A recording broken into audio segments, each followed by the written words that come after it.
This is the Bank of America Countdown to Green as we get set to go racing. These fans have come to the fast and furious Atlanta Motor Speedway knowing this is a pivotal day for the drivers in the chase for the Nextel Cup. All 10 men still have a shot at the 2006 title. With just 4 races to go, they know they cannot win the championship today, but they sure could lose it. The chase is underway. After 6 rounds of the chase for the Nextel Cup, there's a totally different picture. Jeff Burton took the championship lead with a win at Dover in round 2, and everyone knew he had shown strength and consistency all season long. We didn't gain on the new Iceman. But Burton began to feel the heat at Martinsville, falling out of the race with engine problems and falling to 5th in the standings, 48 points out of 1st.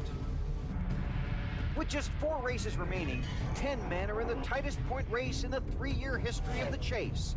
8 drivers, separated by just 99 points. And now they must try to chase down 2003 Series champion, Matt Kenseth. After a Week 1 crash, Jimmie Johnson thought his chase might be over. I hope that I don't eat the words that I said early on where you could lose it today. 2 weeks ago, he was 156 points out after a Talladega tap from his teammate. But a second-place finish at Charlotte and last Sunday's win at Martinsville have him just 41 points from 1st place. 3 drivers have dominated the top of the championship standings this season. But today, 9 men have a chance to take the lead in the chase for the 2006 Nextel Cup.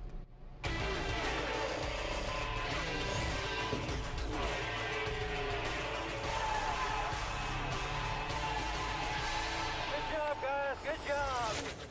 NBC Sports, in association with NASCAR, presents Round 7 in the chase for the Nextel Cup.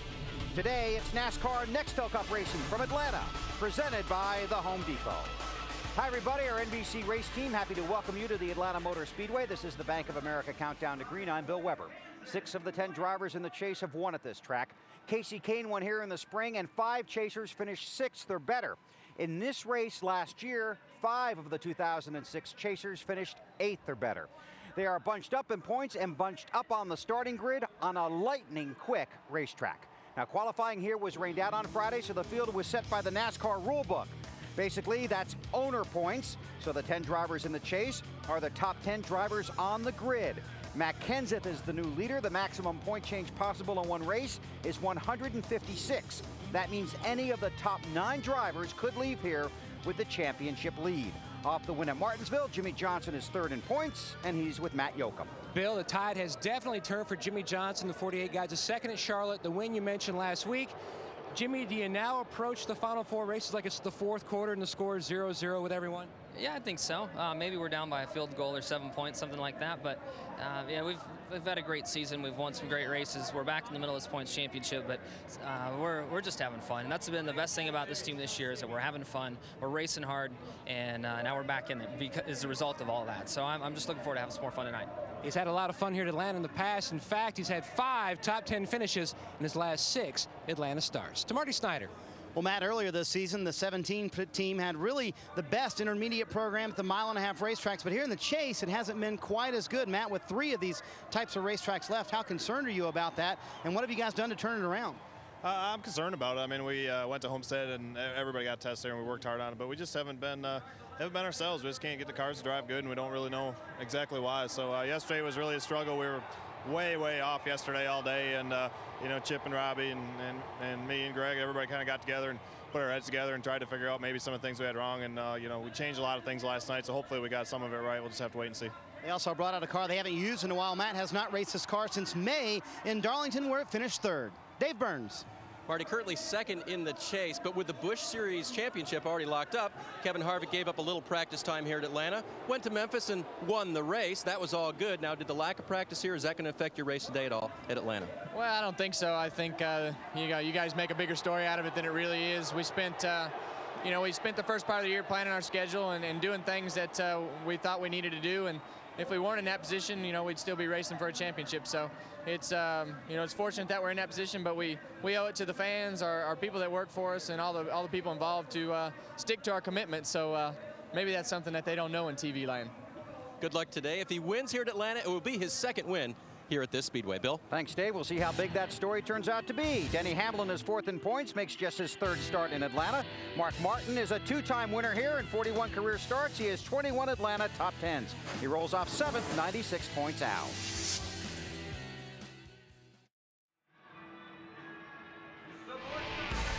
Bank of America Countdown to Green is brought to you by Little Debbie. Go to LittleDebbie500.com for your opportunity to win great racing prizes. Little Debbie, unwrap a smile today. By the Home Depot's Home Improvement Week, November 2nd through the 8th. Go to 7projects7days.com for details. And by Bank of America.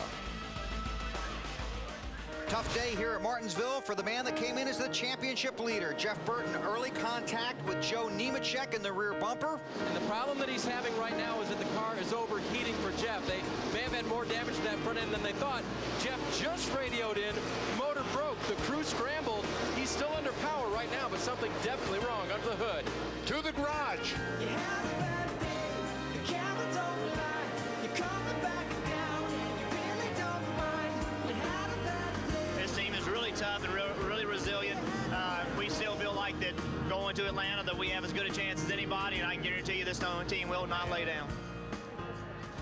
With Jeff Burton and a host of others climbing on board the truck getting ready to ride around the racetrack. Jeff, how does what happened to you last week change the way everyone races these final 4 races? Well, I don't know.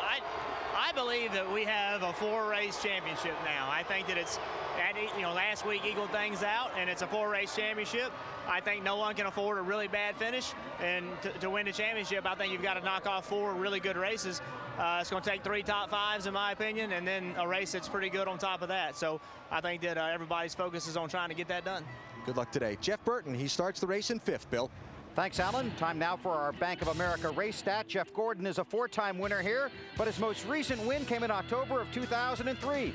Kyle Busch has made just 4 starts here. His best finish, 12th.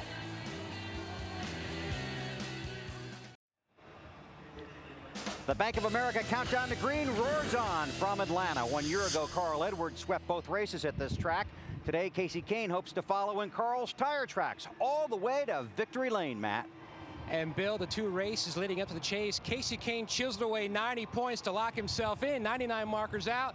Could the next 4 races line up any better for you, Case, looking at your record this year? No, I think we're looking good. I mean, we have a lot of good tracks for us. The mile-and-a-half program at Evernet Motorsports has been really strong, and I think our Dodge Chargers really handle well on those tracks. So looking forward to it. Today's a perfect day for racing. Nice out, and try to get McDonald's up front and have a good race. They brought the most productive car in their stable, Bill. 6 wins this year, 5 came with the car that'll take the green flag today. Thank you, Matt. Getting ready for race number 7 in the chase for the Nextel Cup. The Bank of America Countdown to Green will continue from pit road.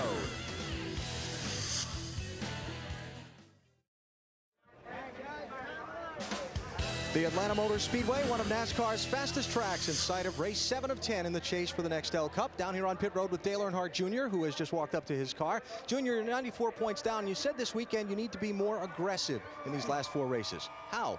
Oh, man, well, I'll just have to figure it out when I get out there. But, last week at Martinsville, I just lost sight of the prize and overdid it there trying to make up a spot, and should have just took what I had, and that's just not really my nature, so it's really hard for me to sort of go into that mode. But when I won Busch Series championships, I won them by wide margins. I've never really been in this situation before. So today, that sort of put me in a little bit of a hole. 4 races to go. We got to race really, really hard now, and we might make some more mistakes, but we got to go for it.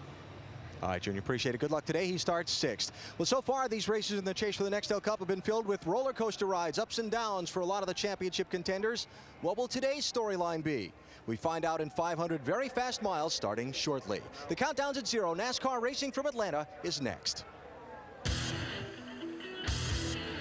This has been the Bank of America Countdown to Green. Let's go racing. NBC Sports live at the Atlanta Motor Speedway. Round 7 in the chase for the NASCAR Nextel Cup Championship. Let's take you trackside for today's pre-race ceremonies. Ladies and gentlemen, please rise and remove your hats as the Georgia Department of Natural Resources Law Enforcement Division presents our nation's colors. Please remain standing as Bill Brannon, Atlanta Motor Speedway chaplain, offers today's invocation. Heavenly Father, you've blessed us to live in a great nation with dedicated people to defend and protect us. You've blessed us with great cities where we can live and work, great sporting events like this that we can enjoy, and great places where we can freely worship. You've blessed us with great natural resources and outdoor sports afield, which Bass Pro and others help preserve. Blessed us with a great Savior in your Son, Jesus Christ. It's in his name we pray. Amen. And now, ladies and gentlemen, please welcome Slanted Records recording artist December Radio as they perform our national anthem. Oh, say, can you see by the dawn's early light what so proudly we hailed at the twilight's last gleaming, whose broad stripes and bright stars through the perilous fight o'er the ramparts we watched were so gallantly streaming, and the rockets' red glare, the bombs bursting in air, gave proof through the night that our flag was still there. Oh, say does that star-spangled banner yet wave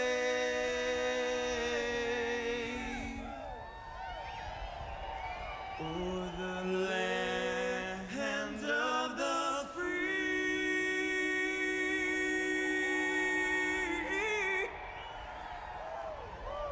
and the home of the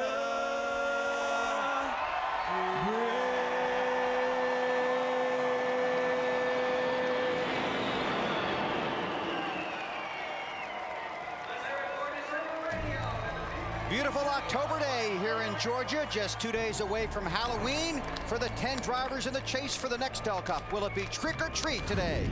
We'll find out. The Command is next on NBC. The countdown. Martinsville. 5. Junior goes around. Made a mistake. Burton falters. Past champion back on top. Stay low. Harvick survives. These are 2 drivers racing for a championship and racing for the win. Flashback. Johnson's always wanted to get back to victory lane here at Martinsville. Time to celebrate, Jimmy. The chase. Fans are going to have a heck of a race to the finish. On NBC.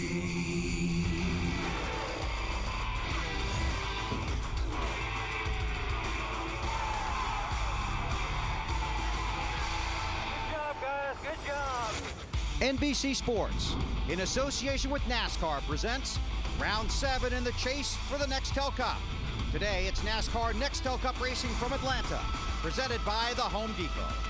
Hi, everybody. Bill Weber along with Wally Dunlap and Benny Parsons. Thanks for having us in for the race. BP, 9 drivers could leave here as the championship leader, but in the garage, they're talking about 2 of them. 2 guys, Jimmy Johnson and Kasey Kahne. Got a couple of guys heavy on favorites to win today. Jimmy Johnson started this chase to the NASCAR Nextel Cup terribly.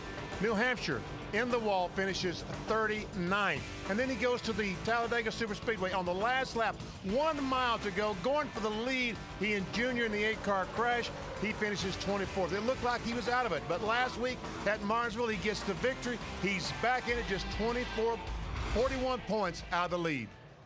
But there are some guys that have had a lot of experience and a lot of success on tracks like this that are struggling right now. Yeah, Jeff Gordon, the 2014, they used to dominate on these racetracks, and they've run good this year, but they've had a lot of problems. They had 2 DNFs at Charlotte, an accident, an engine, a fuel pump at Kansas. They won Chicago, but they're scratching their heads. So these guys are trying to get it turned around. They've got nothing to lose, so they can take some chances. Here's a team, if somebody could turn apple pie from mud pie, it's these guys. I mean, these guys are just, they're scratching their heads too, but let me tell you something. They have a knack of having a bad day, especially in the middle of the race, and turning it into something good. They're probably as surprised as anyone that they're at the top of the heap right now in points. They got 500 miles to make a bad car good today. We'll see what happens. Packed house here at Atlanta, 43 drivers waiting for the 4 most famous words in racing. Ladies and gentlemen, please welcome your Grand Marshals, Johnny Morris, Bill Dance, Buddy Lovell, and Rob Keck as they give those most famous words in motorsports. On behalf of everybody at Bass Pro Shops and Tracker Boats, we dedicate this race to the 60 million anglers across America. And dedicated over 30 million hunters, America's first conservationists, the conservation heroes who have answered the call.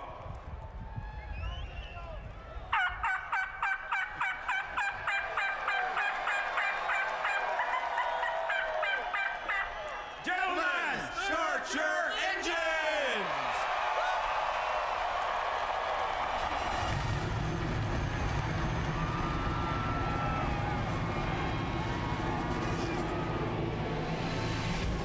This race is actually 500.5 miles. Whatever you do, don't miss the last half mile.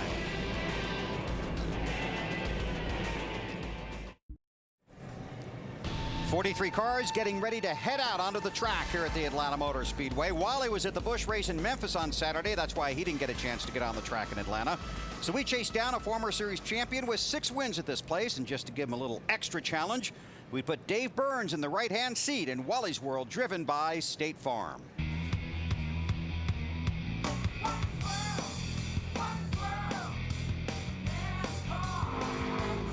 Well, so we're riding with Bobby Labonte, and you know, Bobby, you've really gotten that 43 car turned around this year. You think you can help us out with the Wally World car here a bit? Well, I hope so. We seem to be getting some momentum here towards the end of the year. You know, we've got a great crew. We've got a great bunch of guys. You know, we're just working real hard to make sure we do the right things. But why has this place been so good to you, Bobby? I don't know why it has. It's just been a good place for me to run. Seem like to, you know, I like to go fast, and so that's always a good thing. Right here is just a big old dip right there, and then you gotta you gotta get on it. Whoa, yeah, look at there. Yeah. Whoa, whoa, whoa. Hey, your brother is going to retire next week after Texas. Did he ever ride in the right seat with you? Is that why he's getting out of the sport? No, he never. I didn't start racing with him until 1991. Obviously, next weekend at Texas is going to be a big weekend for my brother. And, you know, we're hate to see him leave the sport, but you know, he's had a great career, and I'm glad to be like him. Hey, Bobby, you raced around Wally a lot here in Atlanta, and what I mean is, you raced around him a lot, didn't you? Yeah, like I said a while ago, I know he was here, and I went by him. I'm not sure what car he was driving. We usually went by him so fast. Sorry, Wally. Equal time. Oh, yeah, well, I knew it was coming. You did? I'm trying to figure out which one of you guys fed on the line.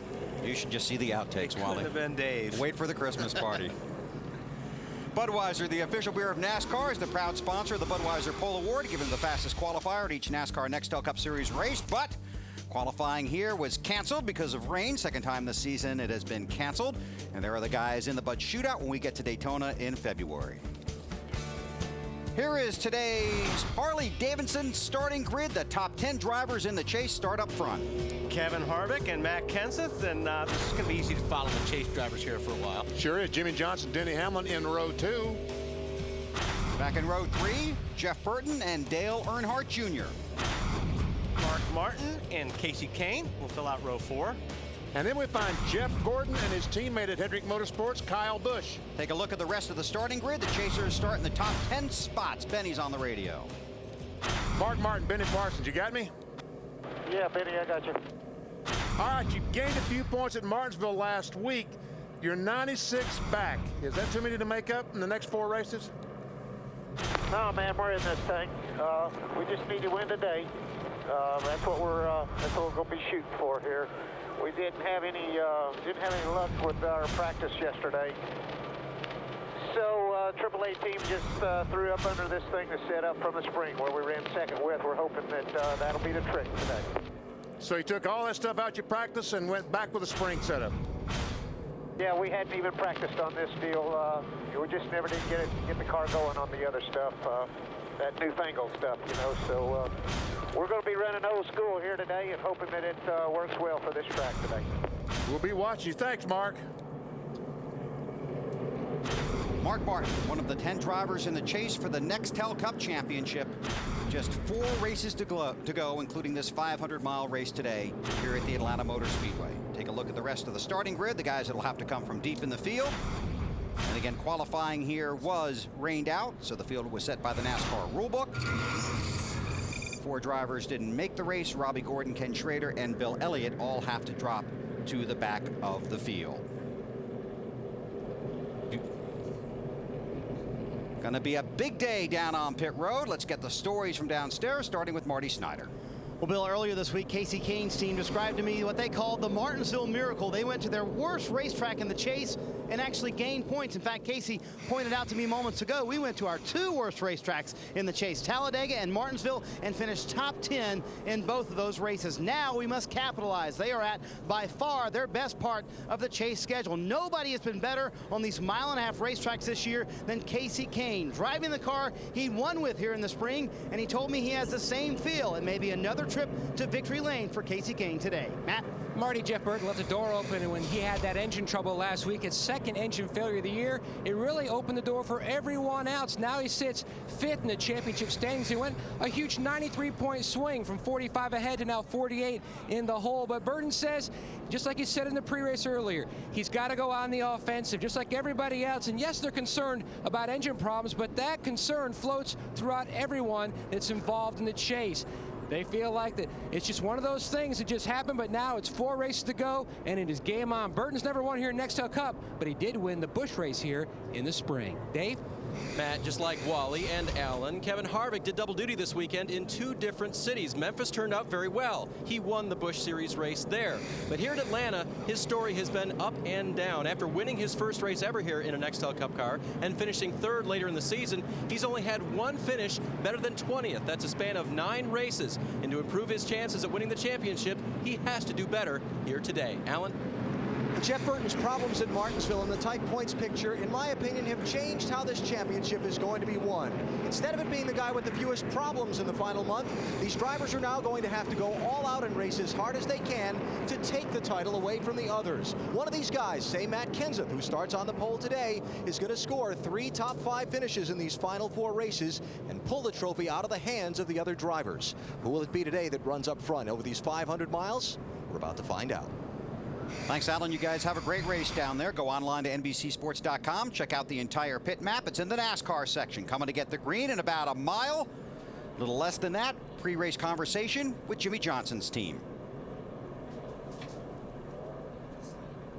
Go out there and have ourselves a good day. Let's have some fun. I think we've got a great race car. This is a racetrack that we know we get around real well, so let's just keep ourselves in it the whole race. Be there at the end. That's going to be the big key. Nice, smooth, consistent all the way to the end of the race, Jimmy. Just stay on lead lap. That's really all we got to do. Once the sun starts to set, that's when we got to start figuring out what we're going to need for the end of the race. Have some fun today, guys. Business as usual. Drivers coming to get the green. Who's the most nervous person here today, BP? The guy that built the engine in every one of those cars, because Atlanta is tough on engines. They turn them over 9,000 RPMs down the straightaway, but in the corner, they don't drop down to much less than 7,500, 8,000 RPMs. That's a huge RPM for 500 miles for a pushrod engine. Rained here on Friday, was chilly yesterday. The sun came out late yesterday afternoon. It's a beautiful day in Atlanta. 500 miles for the stars of the NASCAR Nextel Cup Series. The Chasers in the top 10 spots. Here we go.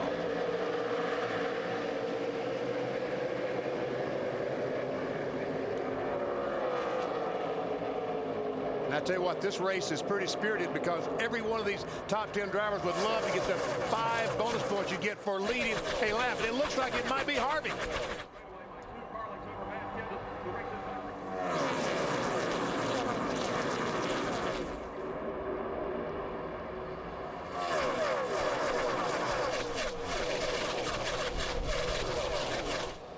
And it was. Kevin Harvick leads lap number 1.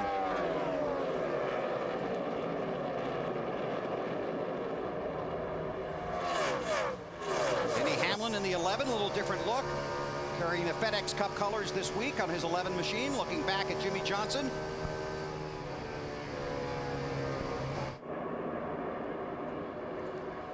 Dale Earnhardt Jr. around Johnson.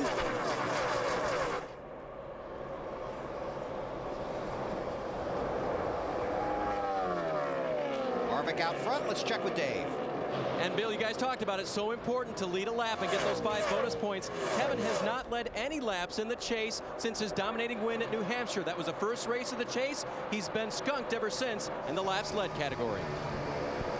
Boy, look at that 8 car. Junior is going somewhere, Wally. And you know, these guys, it's fun to see already here at Atlanta. They're using all the racetrack already. It's not like, well, the groove is going to move up. It's already up there. These guys are already 3 wide, especially down to 3 and 4. So far, Junior's moving forward. Marty, what's he saying?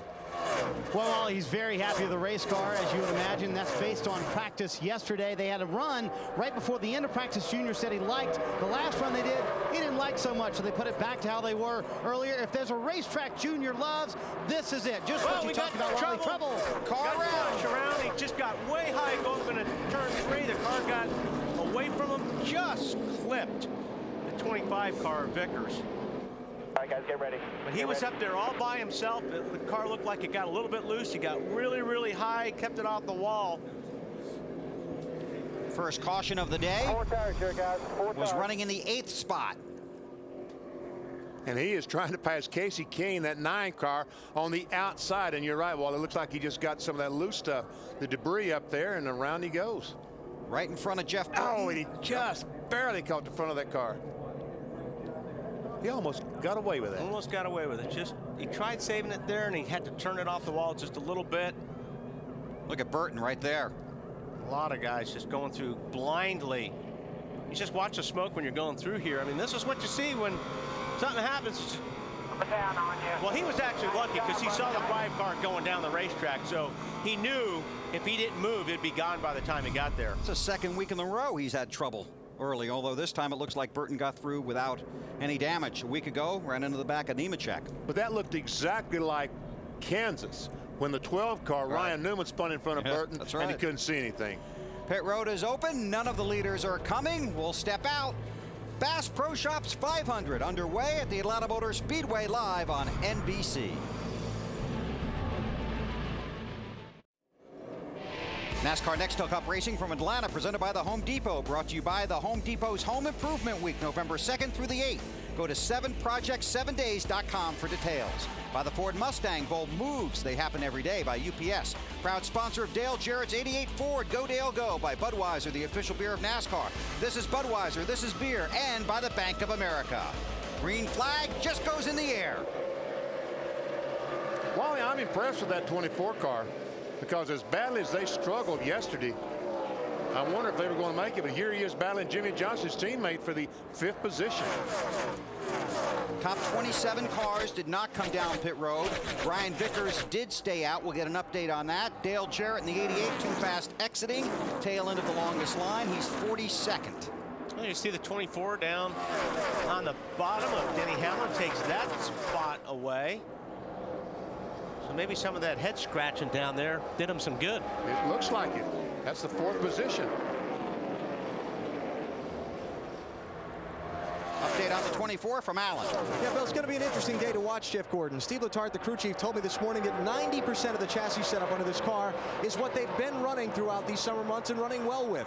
But 10% of the setup are things they found in a test at the Homestead Miami Speedway recently that they think not only can help make them faster here, but might help their teammate Jimmy Johnson be faster over the final 3 races beyond today. They're not necessarily considering themselves one of the threats to win the title, though they haven't given up, but they think what they find today might help their teammate who's a little farther up in points. Be interesting to see how it goes. It will be, and Steve Letarte said this morning in the garage that they've already got their cars lined up for the final races after today. Got Earnhardt taking a look on the outside, going to take the lead away from Kevin Harvick.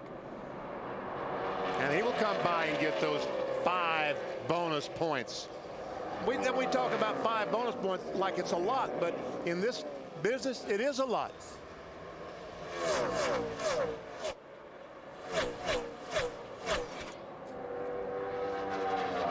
Marty?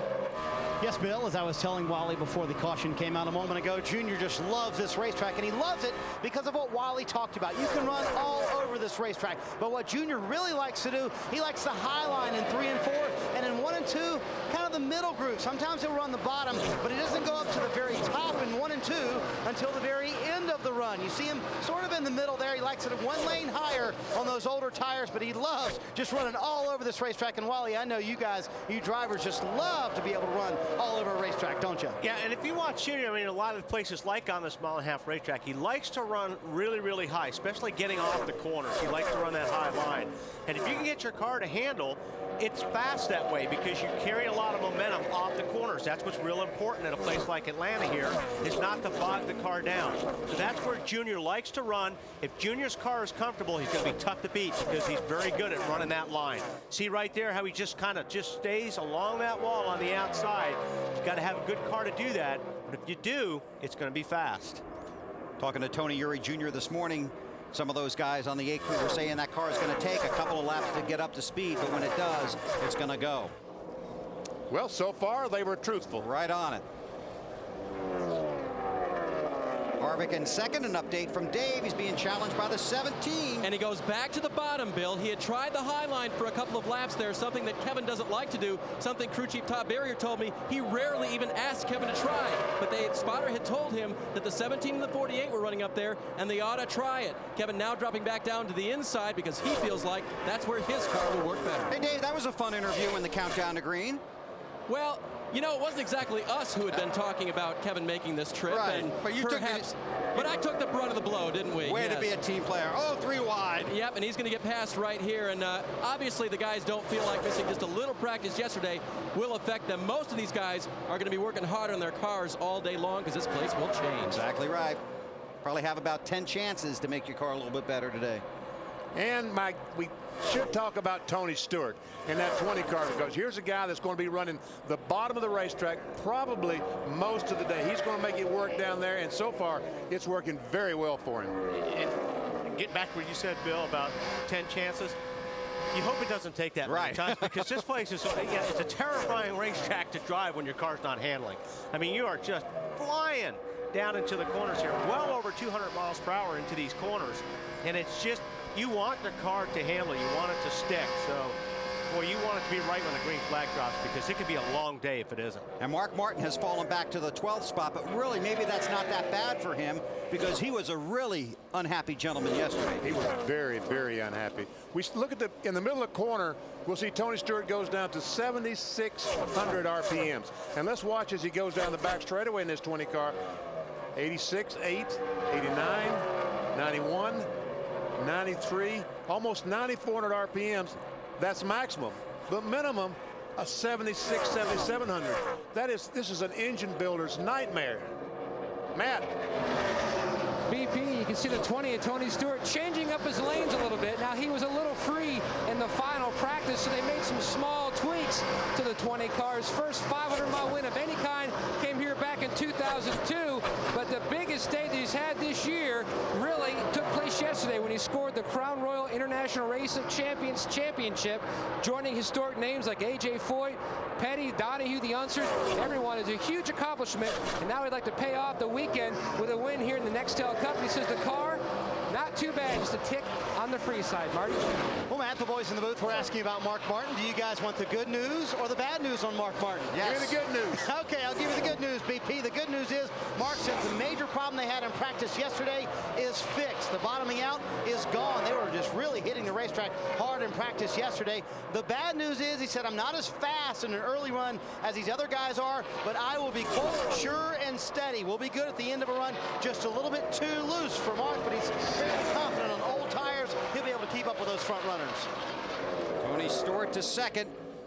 Chasing Dale Earnhardt Jr. Chasers run in 7 of the top 8 spots. Dale Earnhardt Jr., the leader in the race, came here 2 years ago in the chase for the Nextel Cup Championship.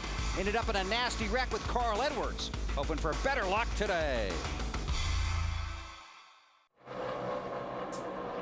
Still under green here in Atlanta, our AutoZone in the zone drivers for the Atlanta Motor Speedway, Mark Martin and Kasey Kahne with positive notes, but for Kevin Harvick, his best finish in the last 9 races here, 19th, his best finish. So he is not in the zone. No, he's out of the zone. Here's a guy that's in the zone today, Tony Stewart. He's the new race leader. Got around Dale Earnhardt Jr. and took the lead, and it didn't take long. Running extremely fast laps. And watch this. He goes down in turn 1. It looks like he's running 40 miles per hour faster than the 8 car. Takes the lead with ease. As a matter of fact, Junior has fallen back to the 3rd position now. Jeff Gordon, the 24 car, has gotten by the 8 as well. The drivers in yellow on the ticker at the top of the screen are the 10 drivers in the chase for the Nextel Cup. Let's take you through the field, and here's Matt. And Bill out front is Big Orange, Tony Stewart. Now, he really hasn't said much about the handling of the race car, just concerned about the changing weather, because this is a weather temperature track that is very sensitive, and we are going to see drastic changes in the track temperature today. And his team left him a little note on the dash, chasing his 2nd Atlanta win. It said, hardware space available, and that means in the front of the transporter on the way home from Atlanta. AB? Jeff Gordon started 9th, moved quickly up to 2nd in this race. Interesting thing to think about for later in the day. This race will finish after sunset, under the lights. Jeff Gordon's crew chief Steve Letarte told me this morning, I don't want to be the guy that's fastest when the sun's out, because that means I'll have a hard time being fastest when it's dark. Marty?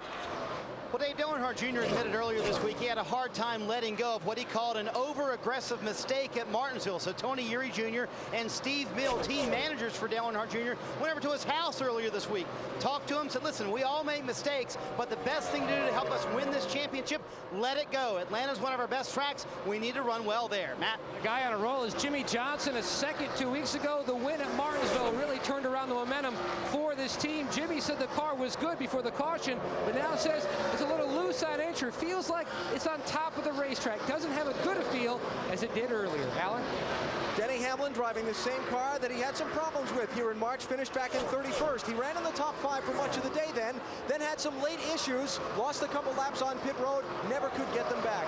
They feel like they can get another top 5 performance out of this car today. We'll see how the afternoon goes. Matt Kenseth started on pole. He has slipped back now to the 6th position in the opening laps.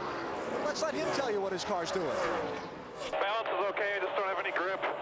Sliding all over the track. All right, 10-4. It's a little loose there, a little loose off. The center's okay, just no grip. Dale Earnhardt Jr. on pit road, and this is unscheduled, Marty. Bill, all he said on the radio was, I have a bad vibration. Now remember, they had a problem here in the spring, also with a tire going down. They went down a lap, made up that lap through the lucky dog, were still able to finish 3rd in that race. Very calmly, Tony Eury Jr. said on the radio, bring it to pit road now, not worth us making a mistake here. They thought it was the left rear. To me, the left rear looked up, though. We'll check the pressures on those tires. Clearly, though, Jr. will go down a lap here. We'll have to make it up. Well, it's like a light switch there on his lap times. I was watching his lap times, and all of a sudden he lost like a half a second to 3/4 of a second from like what Tony Stewart was running. So something, he felt something, and it went bad for like 7 or 8 laps in a row, and he just decided, hey, something's wrong with this thing. And all he can do is hope now that tires, in fact, did fix the problem. Right. Alan, this 99 looking good. Yeah, let's keep going through the field, BP. Carl Edwards at his favorite racetrack. Talked to him before the race. His whole comments on the day were, I love this place. He's got a couple of wins here, running well so far, asking his team to keep him calm through the day, Matt. And Jeff Burton started the day out 5th in the championship standings, and he says, you know, you can't read the headlines when you're the championship point leader, and you certainly can't read them when you lose the championship point lead, and it's exactly what I've done. Just not looked at the papers at all. We went into this thing, you know, nobody said the 31's going to win the championship. And I didn't care. When we got 5 races into it, you know, 30% of them were saying there's no question the 31's going to win the championship. And the other 70% were saying, well, they got a really good chance. Now 100% are saying they don't have a chance. So they don't know what they're talking about, and nor does anybody else. At the end of the day is we're going to go out and race as hard as we can. We believe that we've brought, with the exception of Martinsville, we've brought enough speed to the table to win the championship, and we believe we'll continue to do that. Burton going on the offensive, but right now he is lacking grip, the same problem that he had with his race car in the final practice. Meanwhile, Martin Truex Jr., for the 2nd straight year, ended the IROC IROC season with a win right here at the Atlanta Motor Speedway. Would love to score his first Nextel Cup win. He says the car is free right now, but he's hoping as the fuel load burns off, it'll tighten the race car up more and more. Dave? Matt, we've already mentioned that Kevin Harvick left a little early from practice yesterday to go win the race at Memphis. Todd Berrier told me that after that, they listened to their teammate in the 31, what the track conditions were, what incremental changes they were making to their car. It caused them to make the car tighter for the start of today's race. Well, not tight enough. The car very loose. That is why Kevin has gone backwards. Marty? As advertised, Dave, Mark Martin getting a little bit better the longer we run here. He's picked up 2 spots in the last 15 laps or so. You know, I talked to Pat Tryson this morning about all the problems they were having on Saturday. He said, you know, if there's one racetrack where Mark Martin can make his car better, this is it, Atlanta. I know we can get a little bit better throughout the day, and I think we'll be good by the end of the night. Dale Earnhardt Jr., you saw go around Mark Martin. Tires very critical here, so with those fresh tires, he kind of looks like Superman out there. He's in 41st, but he is in position, I believe, Bill, correct me if I'm wrong, to get the lucky dog if the caution does come out. They are still checking all 4 tires, still trying to find out if there was a tire down, but so far they have not found one. Thanks, Marty. He's going to have a tough time getting the lucky dog because Tony Stewart is so fast, he's lapping cars. So we just put Bill Elliott, Kenny Wallace, and Todd Bodine a lap down, and Earnhardt Jr. has scored 2 laps down currently. So it's going to be hard for Dale to get that lucky dog. No, he's on. Okay, now he's 1 lap down. I think once it all settles out, he's 1 lap down, but yeah, he's got to catch Wallace and Todd Bodine to get in front of them and then stay with the leader, because like you said, the leader's putting him down. Tony Stewart out front, running really fast here at the Atlanta Motor Speedway. 38 laps are complete. You're watching the NASCAR Nextel Cup Series live on NBC. NASCAR Nextel Cup Racing from Atlanta, presented by the Home Depot, is brought to you by Nextel. Get closer to the NASCAR Nextel Cup Series with Nextel, only from Sprint. By Team Chevy, 26 of the last 35 NASCAR manufacturers' championships and counting. Chevy, an American revolution. By Napa Auto Parts. Napa, get the good stuff. By Coca-Cola, the official soft drink of NASCAR. And by the Principal Financial Group. We'll give you an edge. About 130,000 here at the Atlanta Motor Speedway. Many of them watched the Busch race yesterday on NBC. And Kevin Harvick with some excitement in the last couple of laps there. A caution-filled race. Harvick went back to victory lane. So the Richard Childress cars finished 1-2 yesterday. Tony Stewart out front leads Jeff Gordon by 2.1 seconds. Then it's Jimmy Johnson, Denny Hamlin, and Martin Truex Jr. in 5th. Yeah, we've been watching him. He's been passing cars left and right. He's got a good Hamlin race car. I mean, he passed Jeff Burton and Carl Edwards on the same lap. So the one car right now is on a rail. And watch him go by Denny Hamlin for the 4th position. And I talked to Kevin Mannion, the crew chief, on this one car this morning, and he really believes, he believed then, and I'm sure he's seen nothing to change his mind. They're going to win the race today. Yeah, they felt like they had a really good race car. Martin won the IROC race yesterday, so he gets around this racetrack good. It's not a bad thing to have Bass Pro Shops, I guess, on your hood. Matt? Wally, I talked to Martin right before the IROC race yesterday, and he was so pumped up about his Nextel Cup car. He says, I really feel like it's the best car we've had. And if you throw out the past 2 weeks, a 31st at Charlotte, a 36th at Martinsville, where we had issues, we have really been on a roll. We really feel like this team has turned the corner, and very easily we can knock off a W before the year's out and get that check mark next to that big hole on my racing resume, so we can start next year and really take it up even more. Marty? Well, Matt, just to follow up on the Dale Earnhardt Jr. story, I talked to Tony Eury Jr. All the tires were up on the 8 car. He said, but we had a vibration. I really couldn't chance it to leave him out there. I wanted to make sure we got that changed. They have since, the vibration has gone away ever since they did change the tires, so they're not sure what caused the vibration, but Wally, that's a driver's worst nightmare. You don't want to say, I've got a flat tire, hit pit road, and there not be a flat tire, right? Yeah, but, you know, it's still your call. It's still your butt in the race seat. And that's the thing. If you think that you've got a problem and you're running 195, 200 miles per hour, that vibration normally isn't going to go away. So he made the right call. He made a call. He felt like he was in trouble. Drivers love some tracks, some they're not so thrilled about. How does Junior feel about the Atlanta Motor Speedway? enjoyed the history of the track. My dad had a lot of success here, so won a lot of races here, and it just was always a track that I had a lot of. It seemed like one of the more respected tracks on the circuit when I was growing up as a kid, and then, you know, you put a lot of effort into that when you come here and race yourself. So I've just always kind of held it at pretty high standards, and really enjoyed coming here, even as a driver. Earning decent laps right now, but Junior currently scored in the 35th position, 1 lap down. See, he has a 30-lap advantage on tires, and it's unbelievable how much the drop-off is. Here we see Kasey Kahne, the 9 car. Has not been running very well, Marty.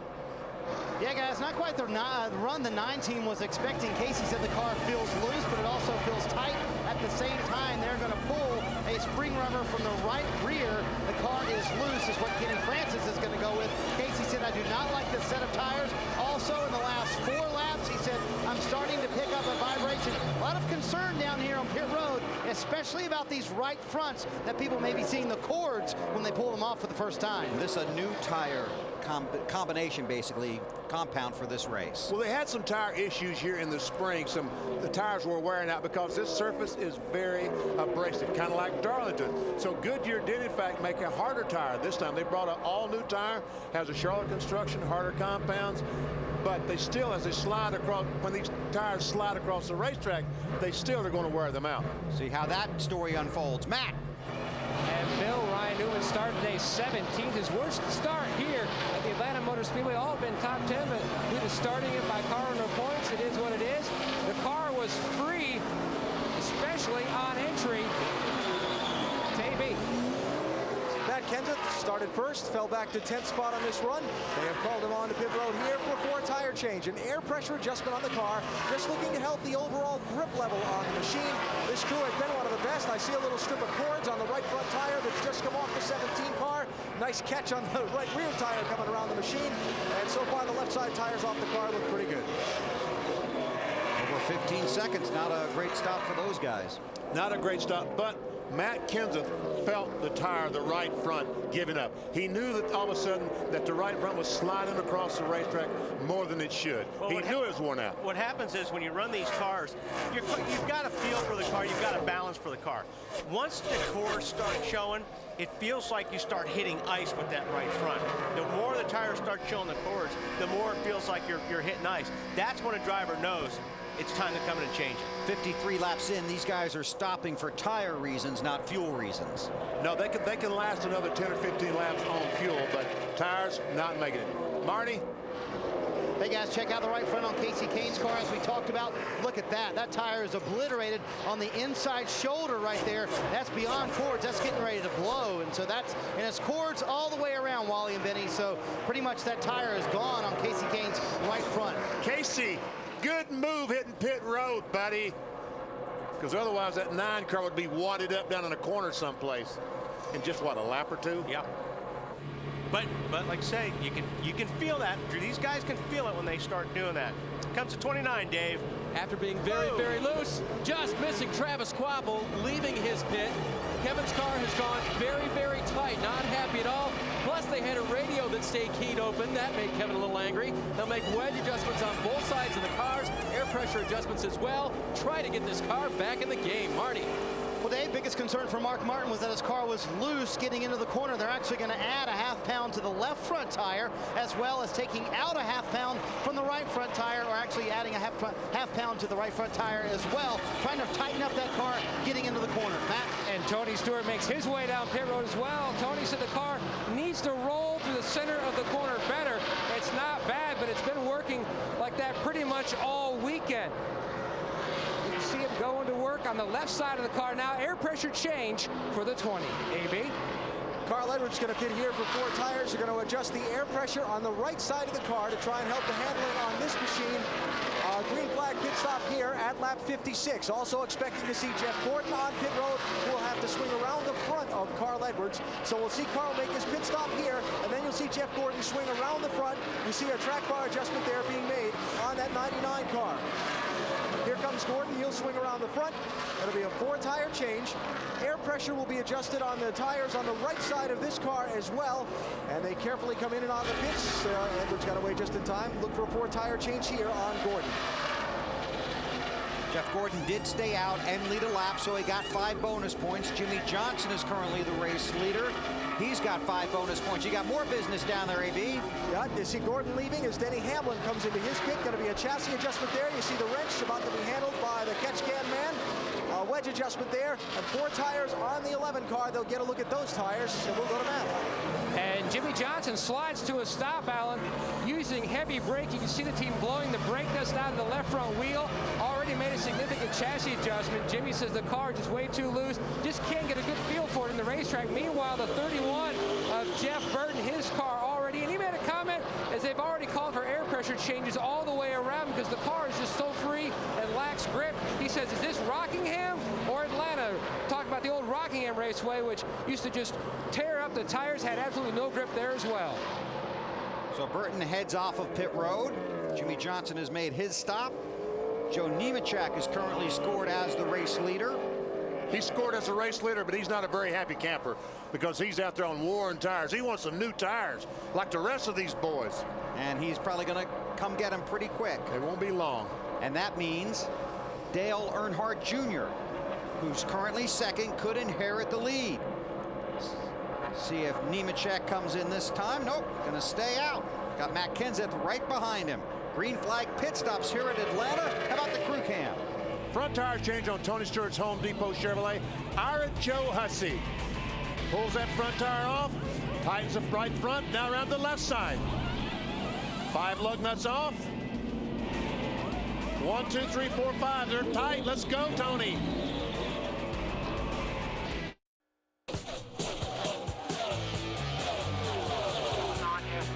Nice job, buddy.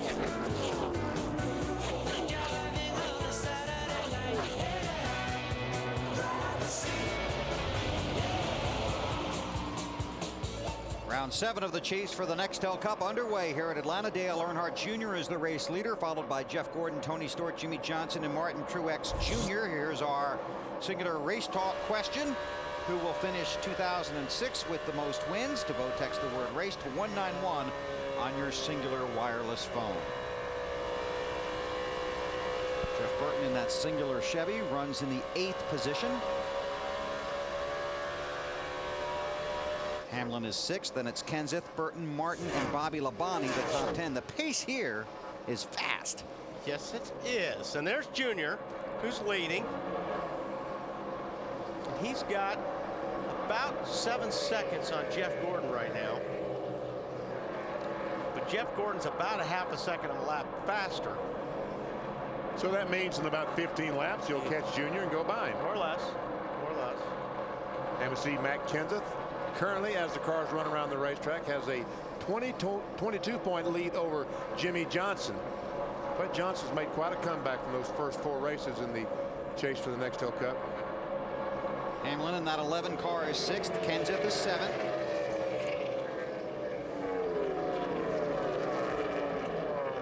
Right now, just 17 cars are scored on the lead lap.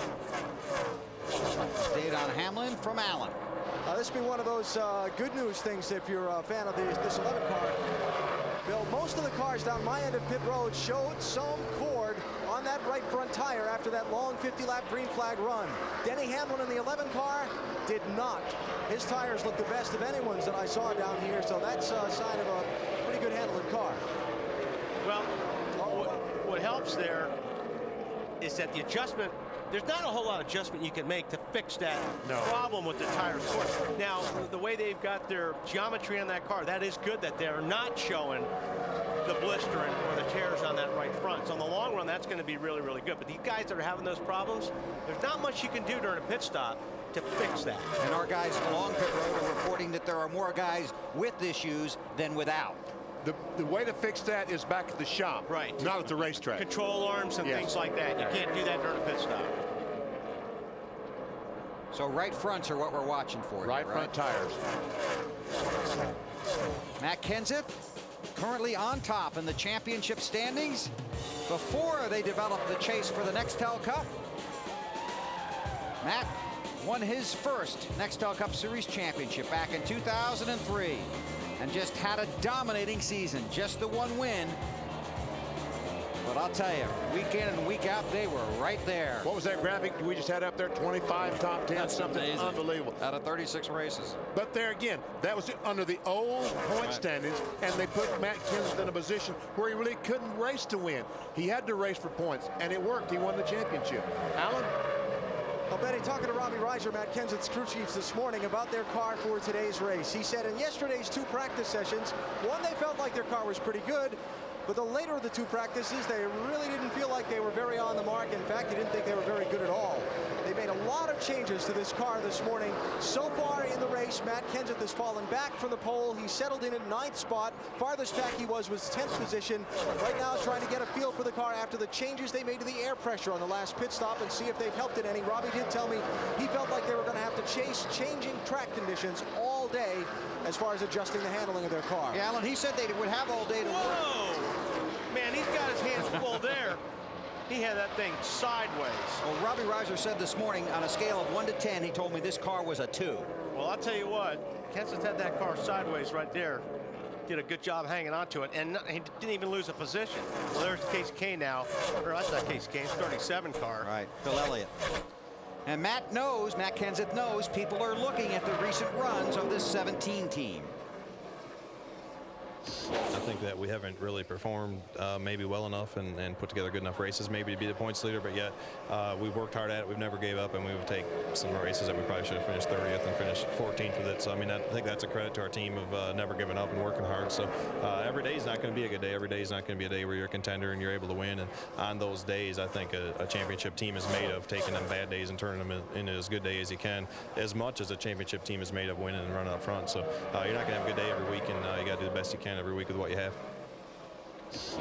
Hey, I got to work with Weber. You do too, BP. So we do the best we can. We know exactly what he's talking about. But that's exactly your point at the very top of the show. Yeah. Just what these guys have been able to do this year. Did I tell you I missed you yesterday? Well, guess what? Dave? I've been missing you, Bill. Thanks for chiming in here. Hey, right now, Kevin Harvick is trying to chase down Dale Earnhardt Jr., knowing that unless Joe Nemechek is on the same lap with him, which I don't think he is, he's in the lucky dog position right now. When your car is extremely tight and it won't turn in the corners, Wally, the adjustments you make are sometimes way in the wrong direction, right? Yes, sir. And that's exactly what happened to Kevin. It's similar to what you saw in Matt's car, I think. Kevin has described the car as wrecking loose, which is hard to drive. Marty? Well, Dave, now here's the game for Dale Earnhardt Jr. Currently, he is the leader of the race, but he has only about 15 more laps on the track before he has to make a green flag stop. So what they're hoping and praying for right now is a caution. That will keep him on the lead lap. If they have to stay out, pit under green, they'll go back down a lap, and like you mentioned, they will not be the lucky dog because there's all those cars in front of them. Of course, they'll be probably 2 laps down by that point by the time they pit. So they're really hoping for a caution in the next 13 laps for Junior. They're planning on pitting on lap 190, or lap 90 rather. You're right, Marty. They're in trouble right now. There's only been 1 caution period for laps 5, 6, and 7. We've completed 77 laps. Earnhardt has led just 301 laps in 2006, 92 of those in the last 3 races. We have just gone under the caution here at the Atlanta Motor Speedway. The caution is for debris in turn 2. It is a huge benefit for Dale Earnhardt Jr. out of sequence with the rest of the lead lap cars.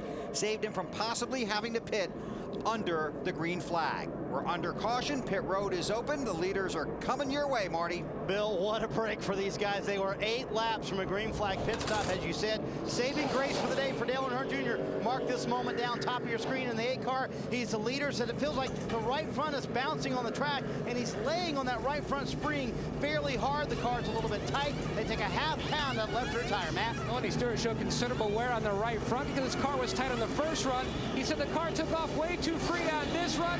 A slight air pressure change to help that. AB? Jeff Gordon, center of the screen, has to stop short in his pit box because Denny Hamlin would be coming around in front of him, so Gordon has a good exit. Little air pressure adjustment on the left side of the car, and Gordon with a close race with his teammate Jimmy Johnson off the pit lane. And here is the Nextel race off of pit road. Allen? Junior, whole serve, he and his guys. Johnson gains a couple. Nextel celebrating speed, teamwork, and getting things done instantly. Under our second caution period of the day here at the Atlanta Motor Speedway in the Bass Pro Shops 500. You're watching NASCAR on NBC. Still under caution, the field doubling up for the restart here in Atlanta. Here's our Craftsman pit summary. Gordon lost a spot. Tony Stewart lost a spot. It was that Jimmy Johnson that moved up into second place by Gordon and Stewart. But Matt Kenseth is going to lose a bunch of spots, and here's why. Pulls into his stall. Just over the line. You see the official saying, guys, you got to push it back behind the line, and that little mistake, BP, will cost you 5 or 6 seconds or a bunch of positions in this case. You say, well, the right rear is outside the line. That's okay if you've got to drive into around another car. It's okay to have that right rear out there. Alan, what about that stop? They found a little problem on the car on that stop, Benny, on the right front tire that came off the car. On the inside edge, there was something rubbing on that tire that has caused Robbie Reiser concern. He first called Matt Kenseth to come back down pit road. Then they told him, then Matt didn't pit, basically, because we went on 1 to go. The problem was not on the first set of tires, so that's something we're going to keep an eye on and see if they need to fix on the next pit stop. And as we get the restart here at Atlanta, Coke invites you to drink it down and start it up. Dale Jarrett was the lucky dog. You see the 29 car down there on the bottom. Kevin Harvick really likes to get that lap back. There are only 18 cars scored on the lead lap. Matt Kenseth restarted 15th. Jeff Gordon right on the rear bumper of the 48 car, Jimmy Johnson. Tell you what, that 24 car is racy today. Yeah, really looks pretty good. Harvick would really love to get that lap back. And this is one place, BP, where as you see Gordon go by the 48, that you got to be careful when you pull up with somebody to get them loose, because it happens so fast, it could get you in trouble. The guy in front of you just jumps out of the gas, or the cars get upset. Really, you're going so fast here, it's very easy to get somebody loose. And when they jump out of the gas, you run in the back of it. Right. Junior has led 39 laps today. Junior's car is really, really good at the get-go. As we've seen, that thing just flies for about 10 or 15 laps. But we'll see if they made the right adjustments to have that car be a little bit more consistent where it doesn't fall off so much. Tony Gibson, who works on this 8 car, I talked to him this morning. He goes, you know, you never want to say we're good or we're running well or whatever. He goes, when my wife calls and asks how the car is and I don't say much, she pretty much knows we're going to be okay. You don't want to jinx yourself. That's right. He didn't want to say too much today. Alan, what's up with the 17? They figured anything out? Not yet. They just had a big huddle and looked at those tires, Benny. But you were asking about the pit stop before. Let's let Matt explain what was going on there. Just leave that sign back, Brother Robbie. That just ain't enough room for me. I thought I stopped on it, but I guess I didn't. By the time I see that sign, and that end pit box is blacktop and not cement, I guess, the way the tires slid. Or, you know, you can usually stop on the cement ones. I just kept sliding. I'm just going to have to back up and block them in. I mean, that's all we can do. And that is correct. The last 2 pit stalls on pit road are off the end of the concrete pit boxes and on a paved area. So the grip is different when the driver goes to stop the car. And Benny and Wally, you know, when you're not expecting that, that can make a difference. Yeah, what he's talking about, he drops that sign in front, and what you do is you're supposed to take the nose of your car and stop it right at that sign, but sometimes you slide through that sign. And so what they're doing is they want to move that sign back to help with that. You still got to get around the guy that's already in the stall in front of you, too. Right. So it makes it even more difficult. That's right. Denny Hamlin is pitting next to Matt Kenseth, and he's running in front of Matt Kenseth, so he's going to be there first.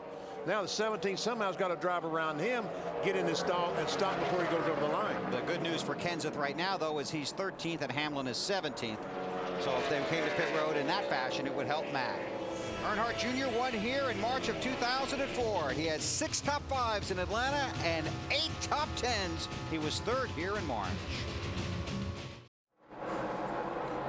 Heroes is the biggest hit of the new season, and it's getting more fans each week. It's not too late to join in the fun.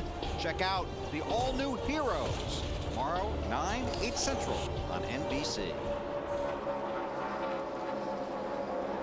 Well, the 8 car Dale Earnhardt Jr. still leads. Jeff Gordon looked like he was going to come up and pass him a couple laps ago, but now that lead is stabilized and Gordon not able to do too much with him. Looks like Gordon's hunting for a groove or a line to try and rope in Earnhardt. Could have picked up a little bit of that aero push that we talked about, and he tried a different line. Didn't work for him. So he's back to where he was running earlier. So he wants that line that Earnhardt's using. He wants that line, but when he gets up a little bit closer than where he is right now, about another 2 car lengths, 3 car lengths, he starts picking up an aero push if you're running the exact same line as Earnhardt.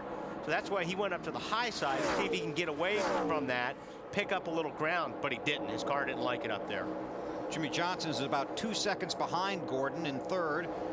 Then it's Stewart, Jeff Burton, Martin Truex Jr., Carl Edwards, Clint Boyer, Bobby Labonte, and Kasey Kahne, the top 10.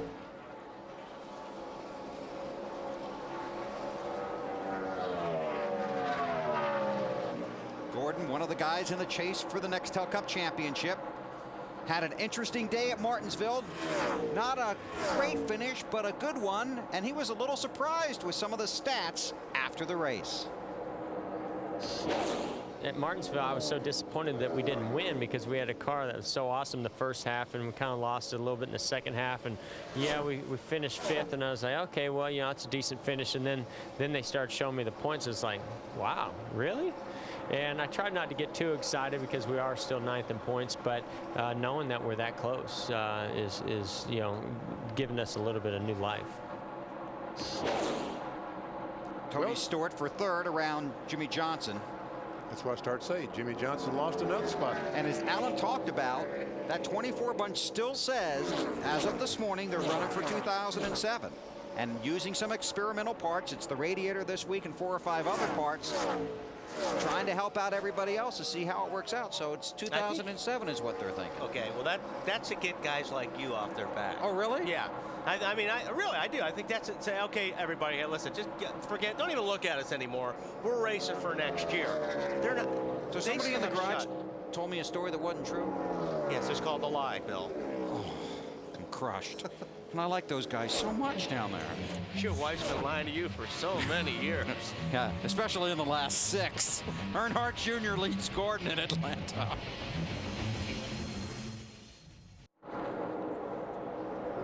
This is for the lead at Atlanta. 109 laps complete. Dale Earnhardt Jr. has it. Jeff Gordon trying to take it away. Oh, careful, boys. Careful. Man, that was close. Clear, and thank you, Mr. Earnhardt, for not wrecking me. Although I'll get you loose anyway, because I didn't like you sliding up in front of me like that. Junior said in the pre-race show that he was going to have to be more aggressive, right? Well, let me tell you, when a guy does a slide job like that, the horns come out of the helmet. They grow. Do you speak from experience there? I always have horns, but Junior's a nice guy, and when he had that happen to him just then, he's like, well, not sure I like that too much. 110 laps complete, working lap 111. Earnhardt has led 62 laps. We'll watch the leaders and take you through the field, starting with Dale Earnhardt Jr. And here's Mr. Snyder. And Mr. Weber, he's back up front, and he told me aggressive but smart. No more mental errors. The one thing that he's done, he's changed his line. Remember earlier, he was running the bottom in 1 and 2, the top in 3 and 4. Now he's doing the opposite. Bottom in 3 and 4 and the top in 1 and 2. It seems to have helped, but Junior has picked up a tight condition here midway through the run. Alan?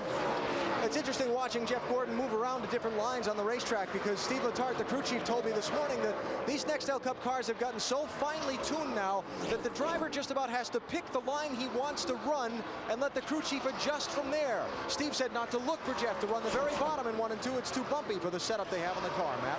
And Tony Stewart runs in the 3rd position. The car, he says, is now too free on entry and too free on exit. Started today in the 11th position, currently runs 3rd. He's led 32 laps today. Meanwhile, the 48 of Jimmy Johnson. Now, it's interesting, back at driver intros, Jimmy and Jeff Burton were going back and forth about one guy losing the championship lead, the other guy picking it up, and back and forth just about the luck and how to keep your team mentally prepared for the long chase. we've wanted it so bad and we've tried so hard.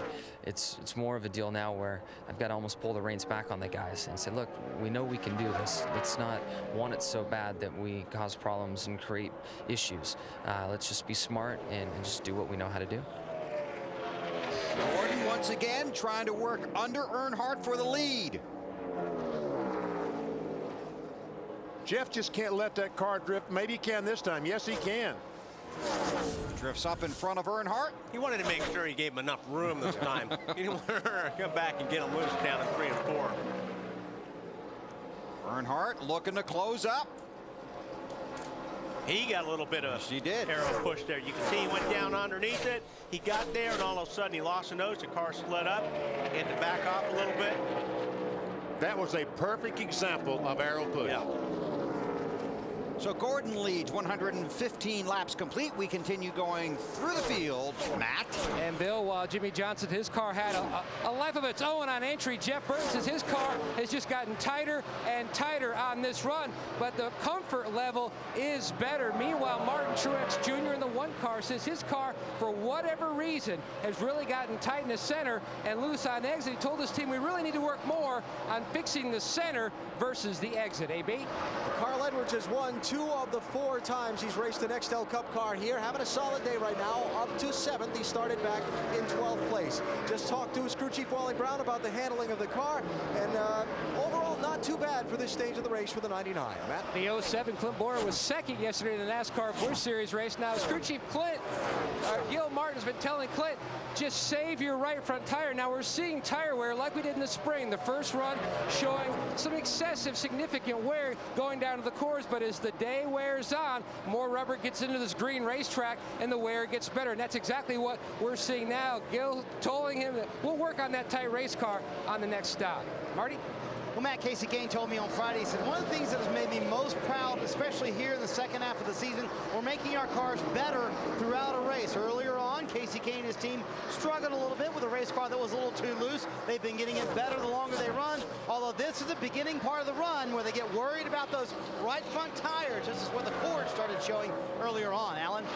Nice little rally going on for Matt Kenseth. He was shuffled back to 15th after the pit stop we showed you when he overshot the box a few minutes ago. The team thinks that they've figured out what's causing the rub on the inside of the right front tire. They have a hose to blow air on the right front tires inside to help its lifespan on the racetrack. They're going to try and push that back a little bit on the next pit stop. Marty? Alan, both sets of tires that came off Mark Martin's car were no problems, no cords at all. They look beautiful, and Mark is saying the car's a little bit too loose, but the longer they go, the better this race car get. Mark wants to put himself in position. As he told BP earlier, they have to win today if they feel like they have a chance to win this championship. Dave? Well, Kevin Harvick restarted 19th on the grid here, and what do you guys show now? 21st for Kevin? That's correct. Yep, 21st right now. Has gone backwards just a little bit, trying to find his way back into competition here.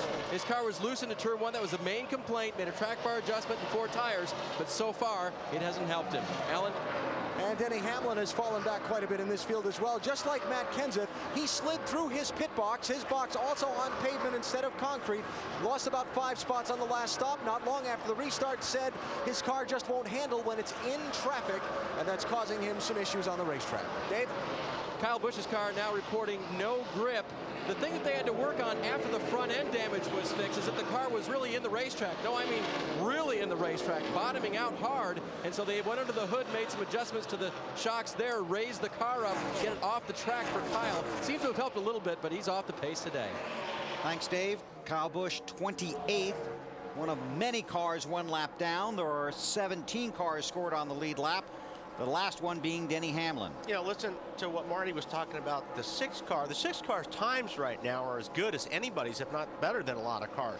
The problem is Mark can't give up 15 seconds before his car starts working. That's right now. He's 15 or 16 seconds behind Jeff Gordon. They've got to get that car, BP, working better on the get-go, or they're not going to have a shot at this. Maybe the last half of the race, as the sun starts going down and it starts getting colder, maybe that will help. His car. You can't bump draft here at Atlanta, right? No. Because Gordon's leading and Earnhardt second. And their friendship really bonded after Talladega. Jeff has 4 wins here in Atlanta, was 4th in March, 2nd last October. He's the leader right now. NASCAR Nextel Cup Racing from Atlanta, presented by the Home Depot, is brought to you by Toyota. Choose any direction as long as it's forward. Toyota, moving forward. By Nextel. Get closer to the NASCAR Nextel Cup Series with Nextel only from Sprint. By State Farm. Great service, great rates. It's all here. Nobody takes care of you like State Farm. And by the Home Depot's Home Improvement Week, November 2nd through the 8th. Go to 7project7days.com for details. Jeff Gordon is the race leader. Tony Stewart in that Home Depot ride is 2nd. Then it's Earnhardt Jr., Jeff Burton, and Jimmy Johnson. Do want to throw in that Bobby Labonte has made several stops on and off of pit road. Matt Yoakum reporting an overheating problem on the 43 car. He's currently scored 41st. 4 laps down. Gordon leads. BP, please. You know, since we're so close to Columbus, Georgia, the headquarters for Aflac, it's my privilege and pleasure to cue the duck. Means it's time for the Aflac trivia question. Aflac. Who was the only driver to finish last among chasers in a chase race and still win the championship? Well, you only have 2 guys to pick from. Did Kurt Busch finish last year at Atlanta when he blew up in 2004? I believe he did. Let's see if that's right. Hey! First one I've ever gotten right.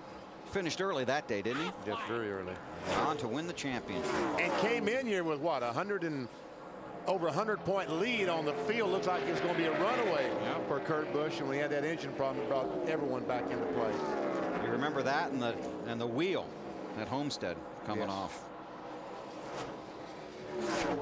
Okay, let's see. Jeff Gordon leads, a 4-time winner here. Carl Edwards won both races here a year ago. You got a story on 99, Alan? Just monitoring some of the radio traffic between Carl and the car and crew chief Wally Brown in the pit box. And, you know, a driver needs some feedback to know how he's doing, maybe even beyond what he feels and sees on the racetrack. 31.87, the leader ran at 91. Last lap was awesome, actually. Oh, you're just saying that. Oh, it was the fastest one there, buddy. Gained slightly on the leader, Carl. I can see a few car lengths there. No bull. Spotter Bobby Hudson chiming in. You know, the driver's always expecting his crew chief to just keep him pumped up. He said, oh, come on, you're not pulling my leg, are you? Carl is fast. He's catching and passing some of these cars that have been in front of him. Currently shown in the 7th position, Allen. Trying to work his way forward. The next car in front of him, the 1 of Mark Truex Jr. And like Martin's about a half of corner in front of the 99. See, he ran that good lap. Now they expect him to do that every single lap. He's like, how did I do that? I forgot. Well, what's up with Matt Kenseth on pit road? He's got a long way to head down pit road all the way to Alan Bestwick. Look at that race front. Yeah, it was. Yeah, here Robbie Reiser talked to his driver. They just had a conversation. Matt asked how long till we pit. He was told about 5 more laps. But Robbie said, come in if you can't wait and we have a problem. Matt said, I'm coming in right now. So here he is, the championship leader on pit road. Remember, they had some cord showing on the right front after that first long green flag run. And then they thought that bead blower, see the front tire changer, Justin Nottestad, reach back, knock that hose that's blowing air on the right front tire out of the way. So the 4-tire change here for Matt. Robbie Reiser already coming down off the pit box, wanting to look at the tires that have come off the car, and now they're going to hope this thing stays green until everybody else has to pit. See what happens? 17.5-second pit stop instead of a normal 13.5. 4 seconds it costs just to knock a hose back out of the way. And 4 seconds on a racetrack where they're running 190 miles per hour is a lot. And there is the race leader, Jeff Gordon, going around Matt Kenseth. Gordon in that 24 car, Kenseth in the 17. Kyle Busch on pit road, Dave. He's got the forgotten chaser now, Bill. They need a big wedge adjustment in that car. It is very, very loose. Bad loose, according to Kyle. They will put 4 tires on it and get him back on the track.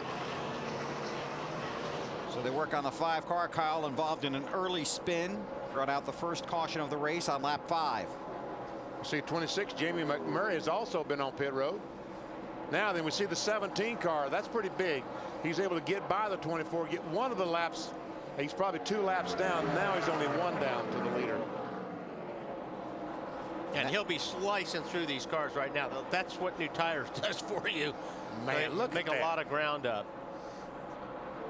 And that's Denny Hamlin that Jeff Gordon is threatening to knock off the lead lap right there in that 11 car. AB? Just a follow-up, Matt Kenseth called in and asked Robbie Reiser to tell him what that inside sidewall on the right front tire looked like so he would know how hard to run the car. Robbie looked at the tire, called out to Matt and said, it looks good, it's fine, and it does. And at least Matt Kenseth can believe Robbie Reiser that what he's telling him is in fact the truth, because in that kind of a situation, I don't think any crew chief is going to lie to a driver. Correct. Harvick now hits pit road in that 29 car. Hamlin did get knocked off the lead lap by the 24 of Gordon. Dave? Very, very tight race car right now for Kevin Harvick. Also, Robbie Gordon was in, had been hoping to be the lucky dog, but that goes away as he pits as well. 4 tires for Harvick. They will make an air pressure adjustment for him to try to loosen that car up. Matt? 12 of Ryan Newman running back in the 29th position. Just can't seem to find the balance on this race car today. They've had issues on these 1.5-mile tracks. Change is already complete as far as air pressure goes in the 12. Trying to tweak it, get it somewhere in that sweet spot so he can do something with it. These green flag stops coming with 139 laps complete. And this is a car right here that yesterday you didn't think was going to be anywhere near the front, let alone at the front. I was just sitting here thinking the same thing, Bill. What a huge turnaround from yesterday morning to now. The 24 car, they're all scratching their head and saying that he could. Jeff Gordon told me, I can't drive the car. I don't have any idea what it's going to do. Go in the corner, and it may go right, it may go left. So hats off to Steve Letarte and that crew. They have worked very, very hard to get this car where it can lead this race here at Atlanta. And it wasn't just what they were telling us, or you could see it by looking at the computer numbers. Oh, he was last. He was one of the slowest cars here, Matt. And the 07 Clint Boyer is in now. They're just trying to work and save that right front tire, but looking to tire wear that a lot of teams have had, especially even the 07, they are in that safe zone, just trying to get this car to free up a little bit. And the center of the corner had a great run yesterday in Memphis, trying to have a good weekend all around with a solid top 5 finish here at Atlanta. Meanwhile, the 48 of Jimmy Johnson led the point standing so many times this year, felt like this could be the year, but they're now back in it after that win at Martinsville. Jimmy says the car had a life of its own on entry, just way too free, trying to tighten it up. You see him go to work. They're going to make a chassis adjustment across the back of the race car of the 48 of Johnson. Good solid stop going so far for the Lowe's guys. Good day so far. Meanwhile, the 55 of Michael Waltrip also on pit road. Dave? The 88 of Dale Jarrett. You know, don't you hate it when the lucky dog doesn't make any progress? Well, he went from 18th to 9th before all of these pit stops were starting. A very, very good run for DJ. Right now he's going to take on 4 tires in the crew. According to DJ, it's 4 tires, and that's it. No changes right now to the 88. Marty. Dave, Kasey Kahne hung around the 10th position for most of this run. He said at the end of the run, the right front tire felt fine. We will check on that. He said he could use more grip, though. 1.5 rounds down on left rear wedge. He said, I can't drive as hard as these guys around me. It's just not worth it. It's too early in the race. That's with 143 laps complete of 325. Still a long way to go just to get to halfway. Jeff Gordon has led 31 laps so far today. That car, Dale Earnhardt Jr., has led the most, 66, but he's on pit road now, Marty. Running for third when he comes to pit road, Bill, and he said, you know, at the end of that run, I just really got way too tight and couldn't keep up with the 20 car who passed him, as well as Jeff Gordon who passed him. It'll be an air pressure adjustment, trying to get this car better later in the run, but clearly on brand new tires, Junior's about the fastest thing out there, Matt. Jeff Burton's been 4th 3 times here at Atlanta, working on a win now. They're trying to make some more adjustments to the car. He says, I'm struggling with the rear and the front grip. I've had to slow down a little bit, but sometimes when you slow down, you actually go faster. And the 20 of Tony Stewart is in as well. They're going to make a track bar adjustment and wedge adjustment. He says when he tries to move up, the car just gets tighter and tighter. They need to be better on the front end of the run. Their car's pretty rock solid, AB. And the race race leader Jeff Gordon is in. They're going to make air pressure adjustments in the left front and right front tires. 4-tire change here. A little coordination between the cars pitting in front of and behind Jeff Gordon. Denny Hamlin in last lap. Carl Edwards coming now. Marty? Well, Alan, Mark Martin at the end of that run was one of the fastest race cars. That's a good stop for the 6 team under green flag conditions. Exactly what they need. Half round of wedge in the left rear. Trying to tighten up just a little bit at the end of that run. Mark said it was just touch too free for him. Alan? And on pit road is Carl Edwards, who has continued to hold steady in the top of the standings. He's getting a warning from his spotter, Bobby Hudson, about Greg Biffle, who just pulled away from his pit stall just around where Carl has to come on to his pit lane. Be a 4-tire change here, and they're going to make air pressure adjustments. And I thought they were going to make a track bar adjustment, but yeah, there it is. Okay, there's the wrench going in and out. And of course, top it off with fuel. And the most important thing on these pit stops for these teams right now, looking at the condition of the tires after they come off the car. What do they have to work with for this next long green run? And that's what we'll want to know. Exactly right. Yes. But the teams can look at how the wear is on the tires, if the right front wears more than the right rear, and that way they can figure out what they're going to do for their next adjustment. Right, because they stopped last time under the caution at lap 83, now working lap 147. There's Gordon back out on the track, up to speed. Now take a look at what Dale Earnhardt Jr. came to pit road. A little fast. Yeah, you know, you're trying to hustle the car. You're trying to get as much speed as you can to get to pit lane, but then you've got to be careful. You've got to slow these things down. And when you get off the racetrack on that apron, it's slippery down there. And that's where you guys see these tires locking up when you're trying to slow the car down. It's not just how good you are on the racetrack, it's how well you can execute as a driver getting on and off of pit road. Those mistakes could cost you the Nextel Cup. Tonight at 8 Eastern on NBC, Keyshawn Johnson faces T.O. and his former team for the first time since being released by the Cowboys in the offseason.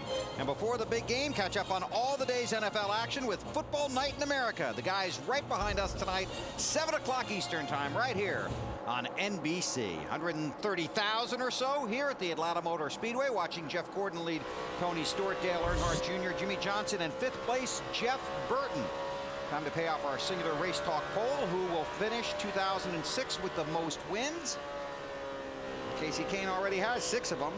Well, see, I think that our audience is very smart because they realize that and realize that Kenseth and Harvick can even catch him. That's a trick question, that BP. Trick question, right. Yes. I hate those tests. Keep your eyes on your own paper, okay? Well, I was good at that. I could see paper 3 people over what they were writing. 15 cars on the lead lap. The leader is car 24, Alan. I had a good look at the tires that came off this car on the pit stop, Bill. No marks, no cords, no blisters on this 24 car. Steve Letarte jumped down from the pit box, had a look at them, kind of gave the nod, yes, thumbs up, everything's looking good. And then he also had a conversation on the radio with Jeff that said, you know, if we ever hit the handle on this thing right, we'll really be good. Yeah, that's probably he's not looking, you know.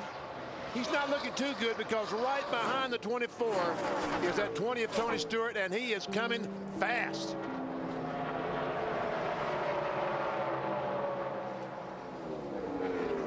See, Tony Stewart is going to run right on the bottom of the racetrack. He's going to try to. Yeah. We saw him earlier in the race. Oh, did Gordon hit the wall? Yep. Stewart goes by. You okay there? Oh, it's not going to be when I get to him. Ooh.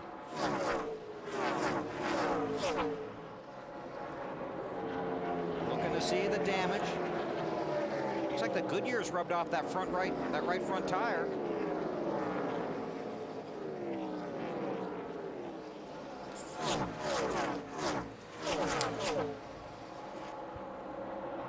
So Stewart takes. I got the fender, maybe the toe a little bit because I'm tight. The right front fender's knocked in, Stevie. Stewart now the leader, Gordon second, then Earnhardt Jr., Johnson, and Burton. Watch it again. He was trying to get up on the outside of Nemechek, and whether Nemechek didn't see him or there wasn't enough room doesn't really matter. Gordon got, oh, it looks like Nemechek got a little bit loose and saved it and got up there and Gordon was trying to get on the outside. Regardless, this place is very, very aerodynamic dependent on what your car does. So if he did knock the fender in just a little bit, it's going to change the handling of that car. See, they flare those fenders out, like the right front, they flare it out, which when the air hits it, it gives it down force and forces down in the racetrack. You lose that fender flare, and man, you got your hands full. And Gordon had just passed Bill Elliott in laps led at Atlanta in the 6th all-time. Elliott had led 1,016 laps. Gordon started the day at 976. Jeff has led 44 laps today. Story from pit road. Here's Matt Yoe. Bill, the 55 team, and Michael Waltrip racing with heavy hearts today. On Friday, Jackman Steve Spar passed away due to complications from recent heart surgery. He's here in spirit, though. His teammates made a special memorial here in the pit. His helmet, his gloves, his shoes, and his jack. Special at the top, 7 roses, one from each over-the-wall member of this 55 team. And like we said so many times, the NASCAR family is so big, and when we lose one, it definitely touches everybody. Our thoughts and prayers are with Steve's family. And we echo that. Michael Waltrip on the track runs in 33rd with a heavy heart today.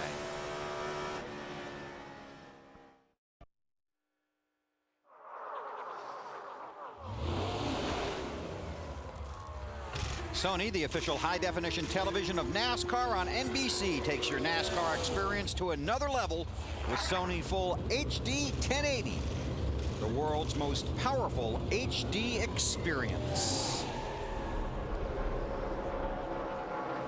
Tony Stewart is the race leader under green. He leads by about 4.5 seconds over Jeff Gordon.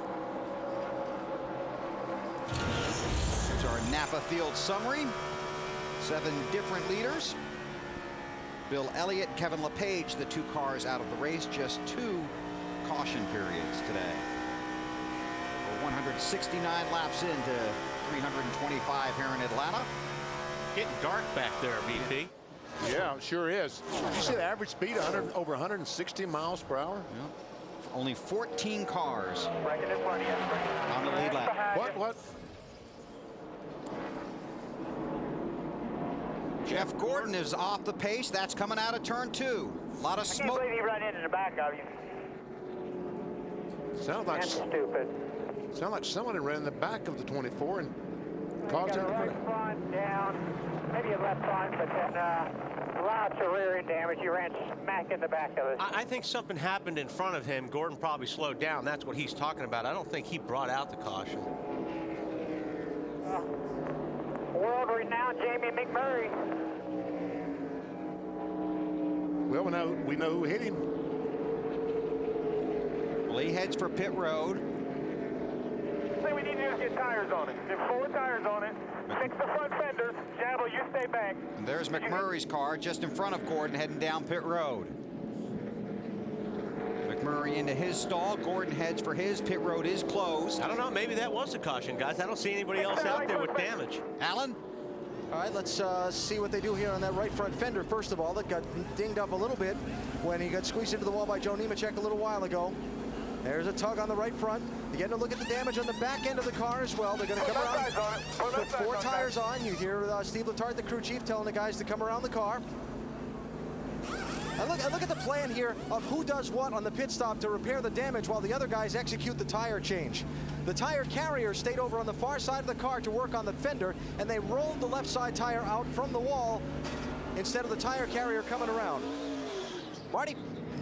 Alan Dillonhart Jr. said this car will plow, meaning it will not turn in the middle of the corners. The adjustment, a little bit different. They're going to put a piece of tape on the front nose. You saw them do it right there. The water temperature only 198, so they can afford that, Matt. And the top of your screen, Tony Stewart said the car took off much better on that run. Great stop by the Hope Depot guys. They will beat the 8 off pit road. No changes for Stewart. AB?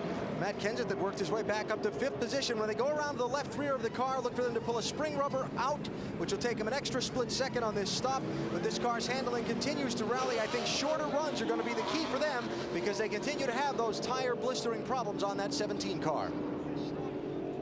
There you see the guys heading off of pit road. Going to go through our replays and see what we can find here. It's in progress.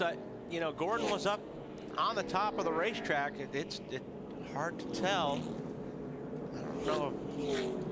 You know, I don't think the sun had anything to do with the BP. They're already in the shade there for quite a while, but the sun is over turn 2 right now. Davo? Yeah, Wally, actually, I just talked with Bob Osborne, crew chief for Jamie McMurray. We had a quick conversation while he headed back to the garage, and he said the sun was in Jamie's eyes. That's what began things, but that's as far as we got, and obviously we don't have anything definitive yet on replay. Okay. All right. We'll take a look, see what else we can find. They work on Gordon's car on pit road. Under caution here at the Atlanta Motor Speedway in the Bass Pro Shops 500 live on NBC.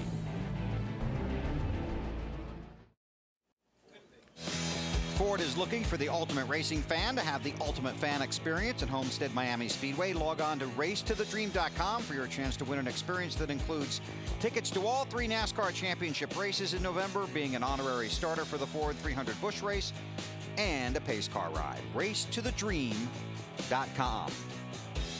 Still under caution here at the Atlanta Motor Speedway. Tony Stewart is the race leader. Jeff Gordon has been on and off of pit road numerous times, Alan. This would be stop number 4, Bill. They continue to work on trying to fix the fenders on the car. This track aerodynamics are so important. They got the left front done to their satisfaction, the right front as well. They continue to work around the right rear, and that's all they're going to get done because the field, I believe, is getting the 1-to-go signal here, so they're going to have to run like that, however it is for this next stretch of the race. And I'm going to go have a talk with Steve Letarte after he assesses the damage and get his report. Okay, good job, Alan. They did not give them the 1-to-go that time, so we'll stay under caution. We'll step out, come back to Atlanta. Stewart leads Earnhardt Jr., Jimmy Johnson, Jeff Burton, and Matt Kenseth in Atlanta. Well, 176 laps are complete. Time for our DLP race recap. Jimmy Johnson off the win at Martinsville. Matt Kenseth leading him to the green flag after qualifying was rained out here on Friday. Early trouble for Kyle Busch. Spins out going in turn 3, comes down off the banking, and the 25 car Brian Vickers comes along and just barely makes contact, but enough to ruin the 5 car's day. Matt Kenseth has had a tough weekend. Just slides across the line a little bit. That cost him some spots there. They had to push the car back. Jeff Gordon battled with Dale Earnhardt Jr. a couple of times, got the lead back. But then Nemechek 01 goes up the racetrack and pins the 24 up against the outside retaining wall. But then to add insult to injury, McMurray in the 26 runs in the back of the 24 and spins him off of turn 2. And they have made about 5 or 6 pit stops on Jeff Gordon's car trying to get it ready, race ready for the remaining, what? 149 laps. Thank you very much. That was our DLP picture technology race recap. Gordon pitted 5 times, does stay on the lead lap, does have to start at the end of the longest line for pitting too early. He's also too fast exiting into the longest line, which is a long way back. There are only 14 cars on the lead lap. Stewart's the race leader. Here we go.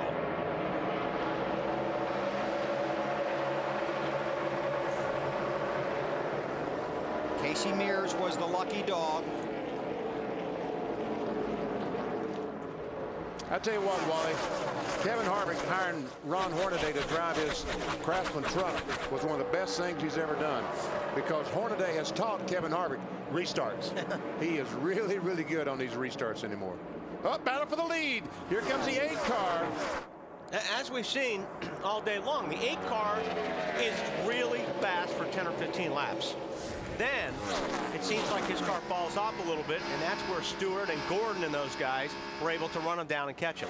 And it's going to start getting interesting now, because as you talked about a few minutes ago, BP, the sun is getting lower in the sky, a lot more shade on the racetrack.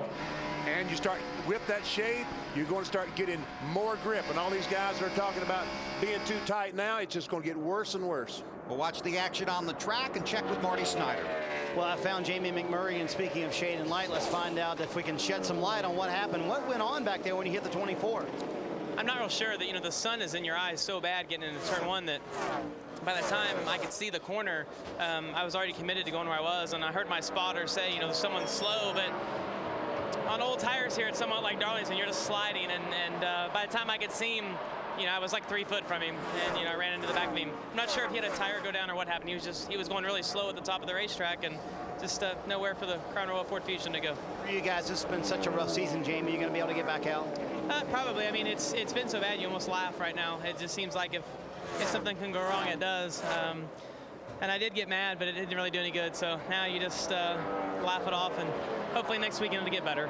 He said that he will find Jeff Gordon and apologize, but he said by the time he got into the shaded area, he was already on top of him. There was nothing he could do. Yeah, I think what happened, Marty, is I think Gordon had trouble up there.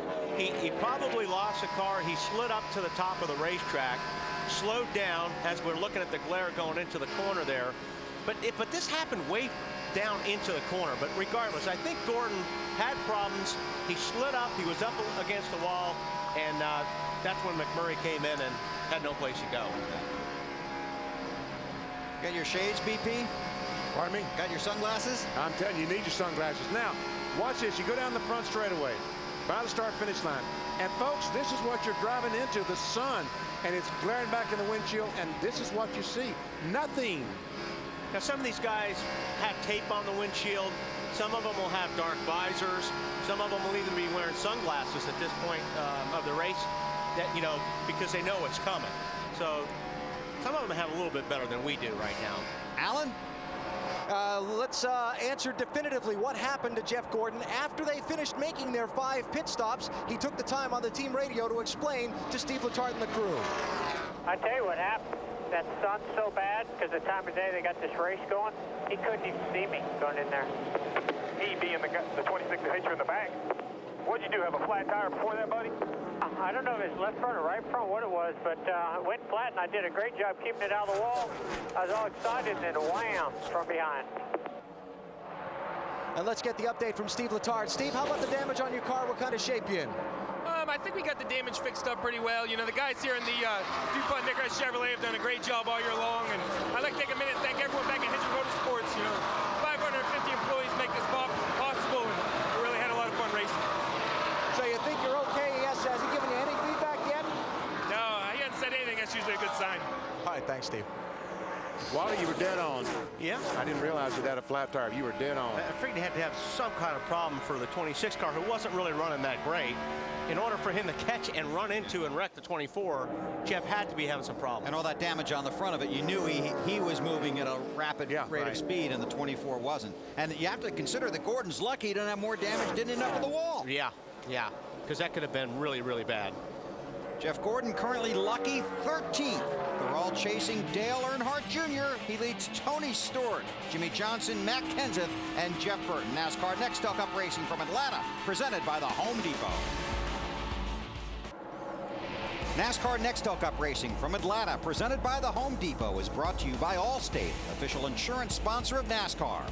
By Craftsman Tools, the official tools of NASCAR, Craftsman at Sears. By Prestone, when it comes to antifreeze, just get Prestone in the yellow jug. Prestone protection, easy to choose, easy to use. And by Dodge, you can take life as it comes, or you can grab life by the horns. Dodge. These fans going to be going for their jackets pretty soon. The sun starts to set here in Atlanta, and a lot of them going for red jackets. Color of car 8, Dale Earnhardt Jr. out front. Then it's Stewart, Jimmy Johnson, Matt Kenseth, Jeff Burton. Saw Todd Bodine down there on the apron, didn't we? Yes, he did, just leaving the pits. Yep, he's 51 laps down, been back in the garage working on that 4 car. Marty, what are you working on? I'm working on the 8 car and just checking in on their progress. And I was going to ask Wally this question, but I probably should ask Benny. Benny, ever had a car that just ran so well, you just loved it so much, couldn't wait to bring it back to the racetrack? Oh, yes. Well, that's the case for Junior. This is the 13th race for this car this year, and they're going to take it to Texas next week and to Homestead in a couple of weeks, and it has 6 straight top 10 finishes. That's why they keep bringing it back to the racetrack. Bill, that's a battle for 5th on the racetrack. And that's another red car that people are watching. And it's the time of the race for Kasey Kahne to get going. The time, did he set his clock back? Is that what you're talking about? Well, no, I'm just telling you, this is the time of the race that Kasey Kahne, if he's going to be a threat today, it's time to start. One here in the spring, brought that car back. He's got the 5th position. Earnhardt leads, Stewart runs 2nd. An update on 20 from Matt. Bill, when Tony Stewart lost that lead, he came on the radio and says, wow, I can't run that fast. And BP, like you thought, he would have slowly started working his way back up to the lead. He's about a second and a half behind Dale Earnhardt Jr., and that's about as close as he's gotten. He really hasn't said much on the radio, but when you're talking about the sun and the issue the drivers are having, Stewart, taking a page out of his open wheel days, has a tinted tear-off on his helmet, but no tape across the windshield. The guy behind him, the 48 of Jimmy Johnson, has 3 pieces of duct tape across the inside of the windshield with pull tabs. So as the sun sets, he can slowly pull 1 piece of tape off at a time. That way the sun is not that big of an issue for driver number 48. Thanks, Matt. Tell you, they got their hands full driving into turn 1, don't they? Oh man, I'm telling you, it's unbelievable. It always has been unbelievable, this racetrack. Right. Now this is a few laps ago. Mark Martin in the 6. Oh, he needs all the racetrack. He needs it. Wow. Now that was a save. Yeah, what was happening, he was sliding off the racetrack. He slid up in front of the 66, which he was clear, but as he slid in front of the 66, it loosened him up. It took the air off the spoiler. Caution has just come out. Debris in turn 1. Earnhardt Jr. is the race leader. Then it's Stewart, Johnson, Kenseth, and Kahne. Jeff Burton, Truex Jr., Clint Bowyer, Carl Edwards, Mark Martin, the top 10. There you see the debris on the track in turn 1. There are 14 cars on the lead lap, and Joe Nemechek will be the lucky dog. He will come around and be the 15th car on the lead lap. 197 laps are complete, 128 to go. Earnhardt Jr. has led 86 laps today. That's the most. Stewart has led 51, Gordon 44. Harvick, Jimmy Johnson, Joe Nemechek, and Carl Edwards have also led briefly today here in Atlanta. Well, Wally, if they just keep running now in 20-lap segments and having a caution flag, they won't catch him. Oh, he's going to be okay in that A car.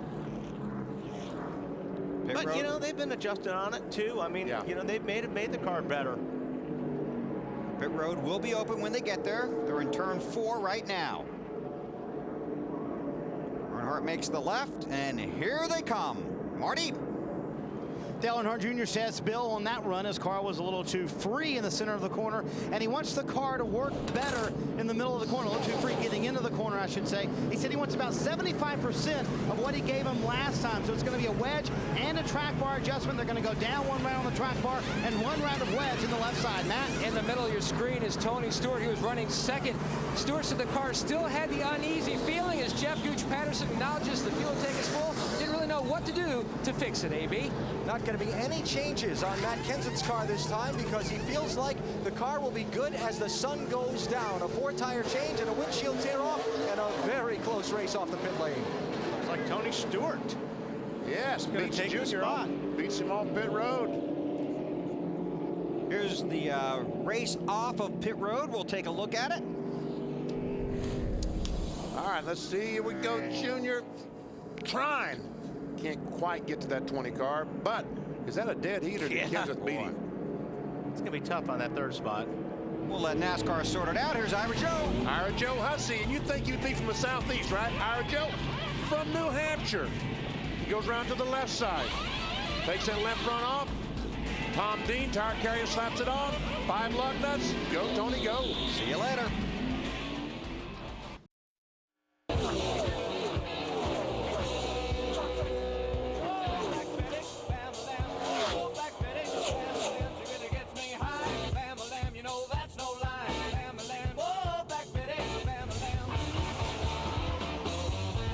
Just over the hazards here at the Atlanta Motor Speedway today. Round 7 of the chase for the Nextel Cup. Tony Stewart is the race leader. Then it's chasers Earnhardt Jr., Matt Kenseth, Jimmy Johnson, Kasey Kahne, and Jeff Burton as we go back to green.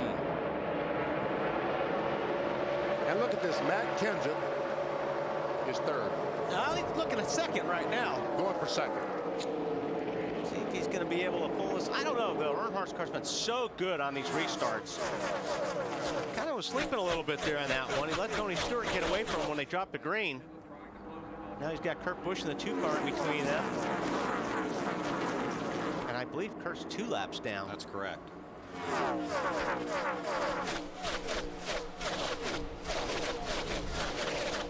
What'd you get for the fuel window, big guy? 65 to 70 laps on gasoline, but obviously the tires are not going to last that long, so I got a question for you, but first let's check with Mr. Bestwick. Matt Kenseth gained a spot on that set of pit stops. Bill, he's up to 3rd place now. He just told his crew chief, Robbie Reiser, that as the sun goes down and the track conditions cool, if the track overall picks up speed, in other words, if everybody's running faster lap times as the sun goes down, he thinks they're going to be okay and maybe have a shot to win this thing. We'll have to watch the lap times as the sun sets and the track temperature cools. Thanks, Alan. So nobody's thinking about one more stop then, huh? No. No, because of tires. Because of tires. Okay. You're not thinking with the cooler temperatures or more rubber in the track and...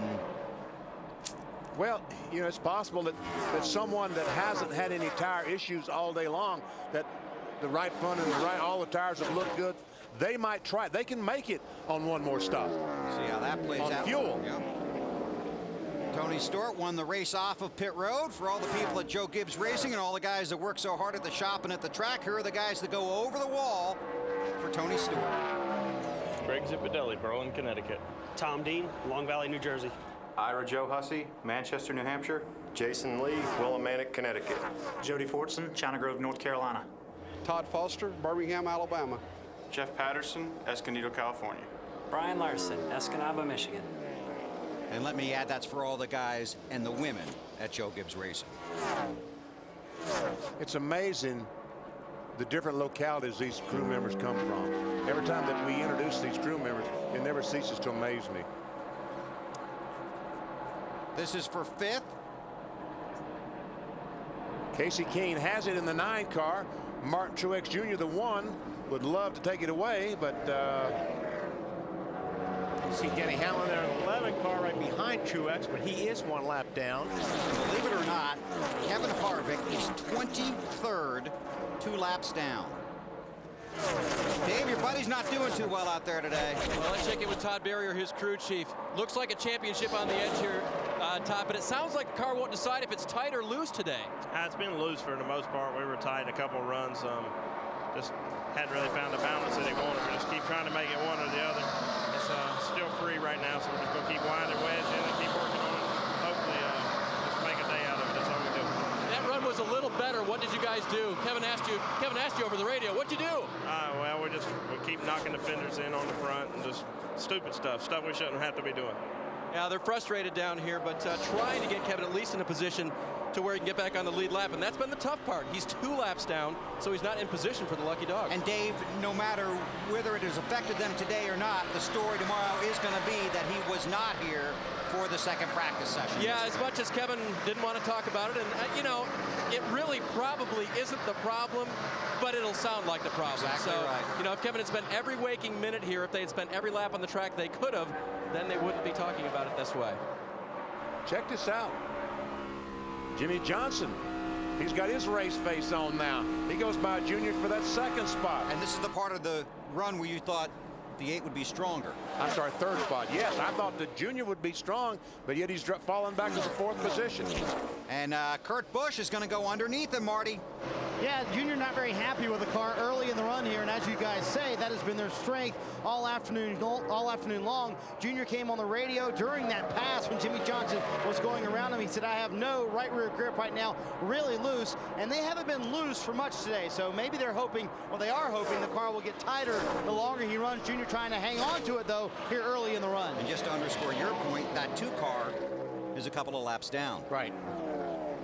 Which means if you're a couple laps down, you're slower than most people. Right. And then he's trying to get by the 8 car right now.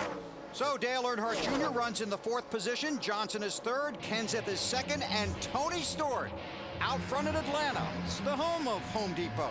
Race is presented by Home Depot. Home Depot leads. Late afternoon at the Atlanta Motor Speedway, the NASCAR Nextel Cup Series presented by Home Depot.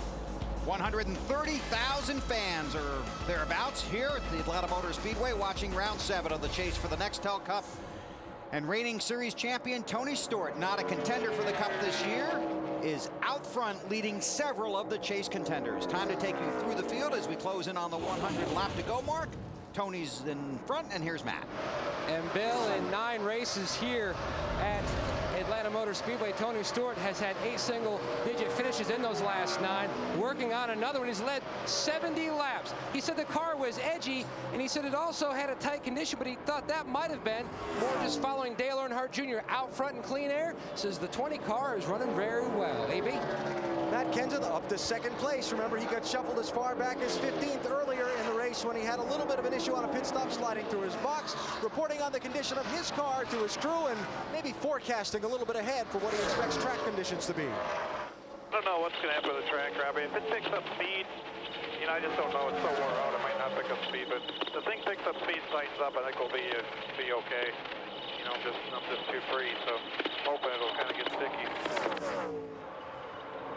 Kenseth just giving up a little bit of ground on the racetrack. I just talked to his crew chief, Robbie Reiser. They were concerned about the inside of the right front tire when it came off the car on the last stop. It looked like maybe it was rubbing a little bit on something. Robbie told me he didn't know what it was. Matt? Jimmie Johnson runs up in the 2nd spot. Says he's slowly moving up the racetrack, trying to find a better balance for his race car. It was getting tight again, so they made an air pressure adjustment and a wedge adjustment on the last stop back at lap 198. Marty? Well, Matt, as BP talked about, this is the portion of the race where we think Kasey Kahne should be getting stronger, and indeed he is. Here comes the 9 car. He said on the last run, a little bit too loose, but he was afraid to make any changes to it, so they made no chassis changes for the first time all day long, and 4 tires for Kasey. Dale Earnhardt Jr. behind him is one of the many teams talking about how the racetrack is starting to change. The sun going down, the racetrack tightening up a little bit. Jr. says taking a while for the right front air pressures to build up. Tony Eury Jr. replied back, yeah, but I know what to do on the next stop. Matt? And the solid run continues for Martin Truex Jr. in the 1 car, currently in the 6th position. He says, when I tried moving around, when I tried to move up top, it made the car worse. He said the car is getting tight again. The air pressure adjustment has helped slightly from their last stop, AB. 2-time Atlanta winner Carl Edwards has been in the top 10 this entire race, but just doesn't seem to be able to move any farther forward than where he is now, just in the middle of the group. Says his car lacks back-end grip. The rear end is sliding around quite a bit on the 99.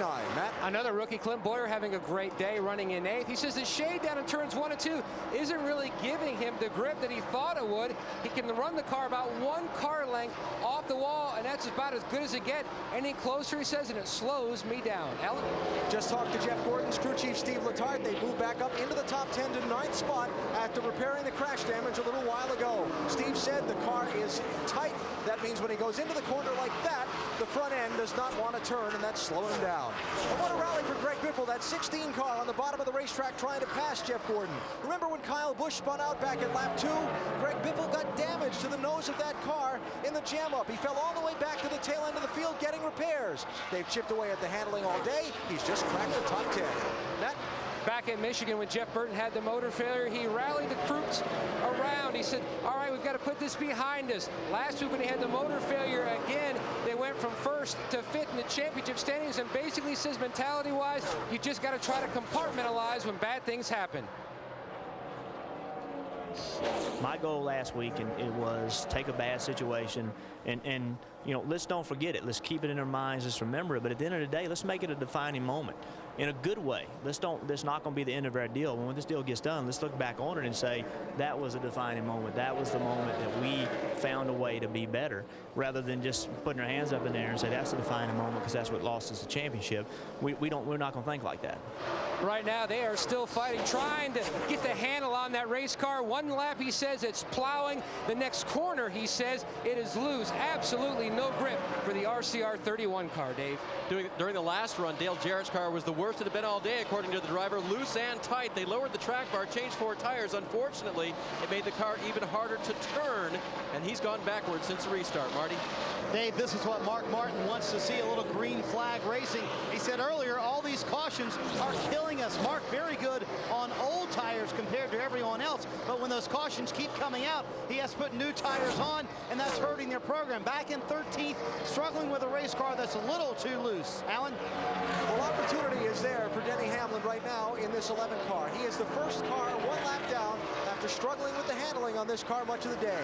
He just told the crew before the last stop, the handling is as good as it's been all day. If we can get a caution now, they'll get the lucky dog, get back on the lead lap. Who knows? Dave? Kevin Harvick now 2 laps down in 22nd position. That's where he restarted. We've talked about him not being here for the final practice, but Todd Berrier, his crew chief, encouraged him to go to Memphis. He said, you know what? You won the Busch Series championship, but that doesn't mean you have to quit racing in that series. You made a commitment there. You go. He was all for it. Unfortunately, the car has just not been good today. The 5 car of Kyle Busch running laps down, they're improving that car. They actually replaced the left front headlight area, put a cap on it, as they called it, a part of a front fender to try to increase the aerodynamic efficiency of that car, and it has helped a little bit. He's picked up 4 spots since the restart. Thank you, gentlemen. Those are the cars on the lead lap. Hey, Marty, I got a question for you. Hopefully I have an answer for you. Can Mark Martin make it on one more stop? You know, I don't think anyone wants to make it on one more stop, BP, because of the tire wear. But Mark Martin and Dale Earnhardt Jr., in my area at least, have had by far the best tire wear. No marks on any of those tires for the 6 team today. A little spot on one tire for the 8 team today, but I don't think they would like to try and make it on one more stop. No, I don't. I know none of them would like to try, but they might try. They might have to. Jarrettson 13th, Nemechek 14th, Casey Mears 15th. Those are the 15 cars on the lead lap. Everyone chasing Tony Stewart as the sun sets in Atlanta. There's downtown Atlanta. We're in Hampton, Georgia, about 35, 40 minutes away. 45 if I'm driving, 30 if Wally's driving. Go online to NBCSports.com for a breakdown of pit road with Marty Snyder's analysis of who has the edge in the pits. It's only at NBCSports.com. We're not talking about the pit reporter. Tony Stewart continues to lead, but there comes Jimmy Johnson in that 48 car. He's only 0.6 of a second behind Stewart. And getting closer by the lap. A lot of traffic right now in front of Stewart, so Stewart's going to have to kind of roll out of the throttle a little bit more than he wants to. Try to pick a spot here, and that's going to let Jimmy Johnson close up even closer. That's right. He was 0.6. That last lap, he was 0.4 of a second, and looks like next time it's going to be about 0.2 of a second. Johnson has led 4 laps today. Did not lead a lap here in March. Thought that was going to cost him a little time there, BP, and I think it might have just a little. Johnson didn't lead a lap here in March or last October. 0.2 of a second. Jimmy 6th and 16th in his last 2 starts here. The 20 car, Tony Stewart, has come off the bottom. He's moved up the racetrack trying to find some grip, which tells me that everything is not perfect with that 20 car. Weather part of the deal there, the sun setting? Could be. Track getting a little bit cooler. And are you coming over to that line of thinking that some guys might be forced to try and make it on one more stop if the caution doesn't come out? You're sticking with your... No, I agree. Like Mark Martin, we reported he has battle for the lead. Here comes Johnson. He's on the inside of the 20 car.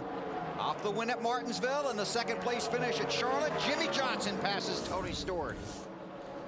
I think if you're willing to gamble, that's a gamble. You know, Mark Martin's car comes in really, really good, but it takes too long for Mark's car to come in. Last lap by, Mark Martin's car was the fastest car on the track. So that's the problem. By the time Mark's car is really fast, he's 17, 18 seconds behind the leader. Hard to make up 18 seconds on a leader. It really is. No matter how good your car is. But they talked about this 48 car being really fast, and I talked about that at the very top of the show today. But we haven't seen any evidence of it till now. And all of a sudden, he is the class of the field, driving away from him. And how composed and relaxed was Chad Knaus in the garage this morning? He was really good. Very optimistic and confident in his car, his crew, and the equipment and the driver. Matt. And Bill, to make it through the frustration and the misfortunes they've had over the first 3 races of the chase, and then to start to turn it around, this team has more and more confidence as Johnson continues to pull away. First, he said before he made the pass on Stewart that his car was good up until the center of the corner. Then after he made the pass, he said the car is a little bit snug, but very good. Insurance.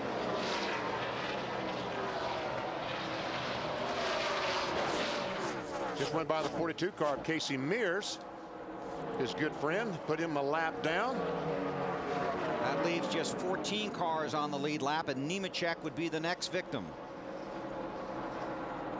Jimmie Johnson was 39th at New Hampshire, 13th at Dover, 14th at Kansas City. Benny talked about his 24th at Talladega. Came back and got that second at Charlotte, and then won last week at Martinsville. He is hot, and he's in front in Hotlanta.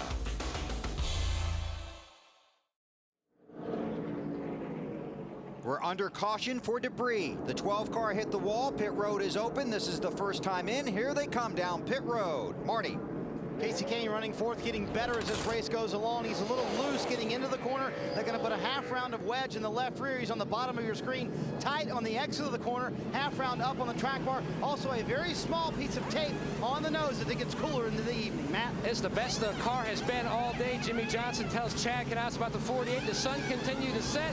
He grabbed the lead right before the caution. Solid stop by the Lowe's guys, and he's out of here. Very small adjustment for Matt Kenseth, center of the screen. Just a quarter pound of air pressure adjustment on this car. 4-tire stop. They gained a spot last time they pitted from third here. This is going to be close. Johnson's going to get it, looks like. Stewart comes out second. Kenseth third. The lucky dog is Casey Mears in the 42 car. He comes around. He's the 15th car on the lead lap. Close race off of pit road under caution with 81 laps to go in Atlanta.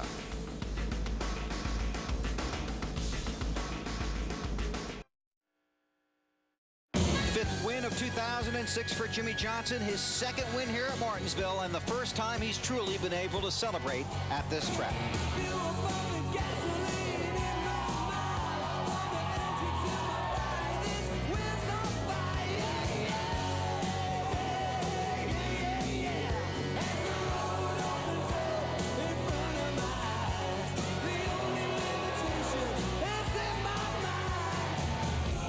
Started, we were down and out. Didn't think we had a shot at fighting back, and then luck is a weird thing. Only one thing missing from Jimmie Johnson's resume this season. Championship. Nextel Cup championship, yes. Still under caution here in Atlanta. Johnson is the race leader. Yesterday, quarterback Brady Quinn helped his Heisman Trophy chances as he threw for 3 touchdowns, ran for another. As the Fighting Irish dominated Navy. Now Notre Dame returns home to continue their drive for a BCS bowl bid when they take on North Carolina. That's next Saturday at 2:30 Eastern on NBC. I hope the Tar Heels are getting a lot of money out of that. They have had a tough season. Oh, man. There are the lap leaders here today. 5 bonus points for the driver that leads the most laps. 5 bonus points, of course, for leading a lap. So Martin Truex Jr., too fast exiting pit road, was running fourth. Will have to drop to the tail end of the field here. And we see him back there on the outside retaining wall, letting all those cars go by. And don't you know he hates that. Also had a report that the 9 car of Kasey Kahne had a lug nut hang up.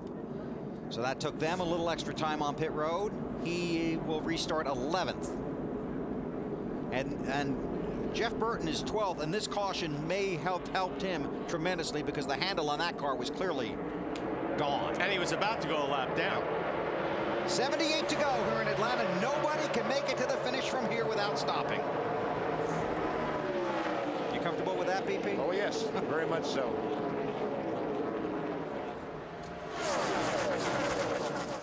Denny Hamlin in that 11 car trying to race his way back onto the lead lap. One of the 10 drivers in the chase.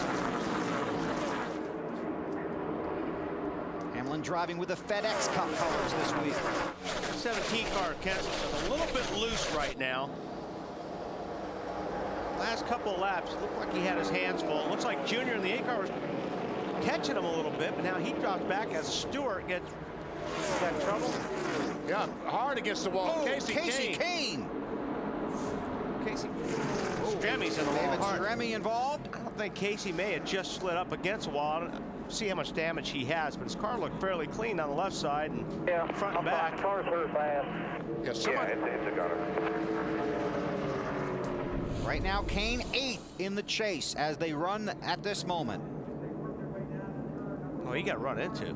By Kahne, I guess. Wow. Kasey Kahne probably thought he was clear, didn't know the 40 was up there, but because you saw Kasey just went hard to the right.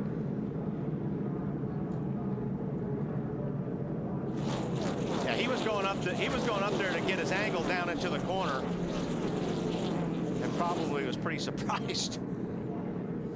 On board with Jeff Burton. There we go. Oh, man, they just hooked together. Keep digging, buddy. Keep digging. Keep digging. Good job. And Strenny is in that wall hard.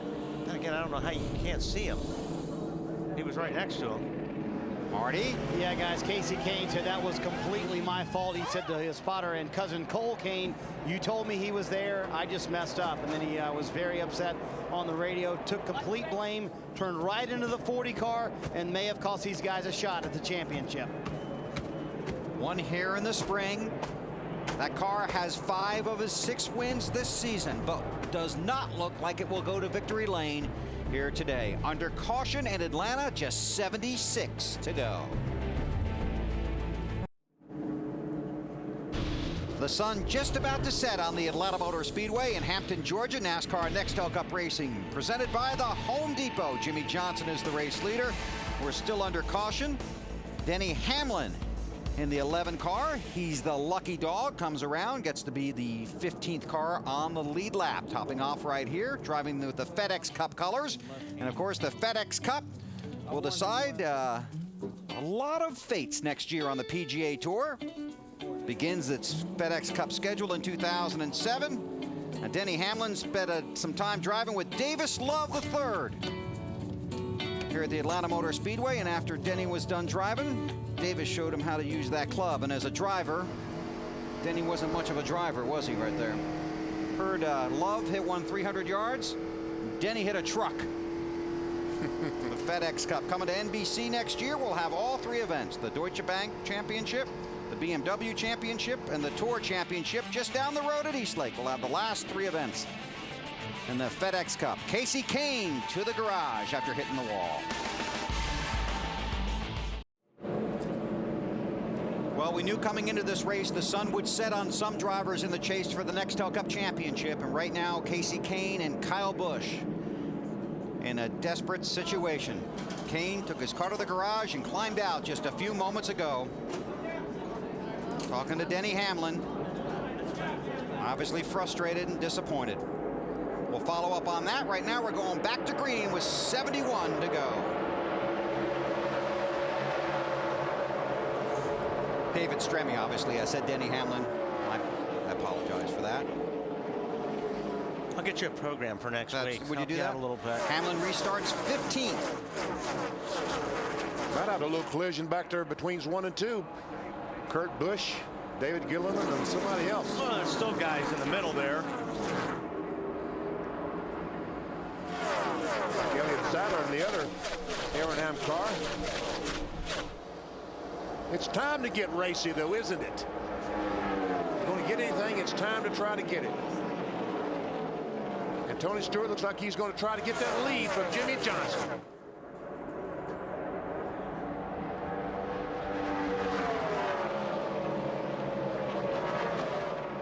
Stewart's car a little bit better getting down to the middle, but it looks like Jimmy Johnson's car is a little bit better from the middle off the corner.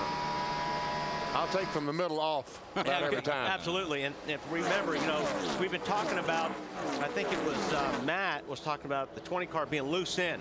Don't want to be loose in at Atlanta. Gosh, it's hard to turn that steering wheel down into the corner if you're loose in. Because you're running about 109 in the walls up there when the thing spins around. Okay, we'll watch the guys running up front. Check with Marty back in the garage. And Bill, Kasey Kahne's had a moment to calm down. He's talked to Ray Evernham. What happened on the track? Just error by the driver. I mean, I knew he was there, and then I forgot he was there and just ran over him. I was looking ahead, trying to think where I was going to go next, and just screwed the whole deal up. So I don't know what to say other than that. McDonald's Dodge Charger was very good. It was so freaking loose the first half of the race, and it just kept making it better and better.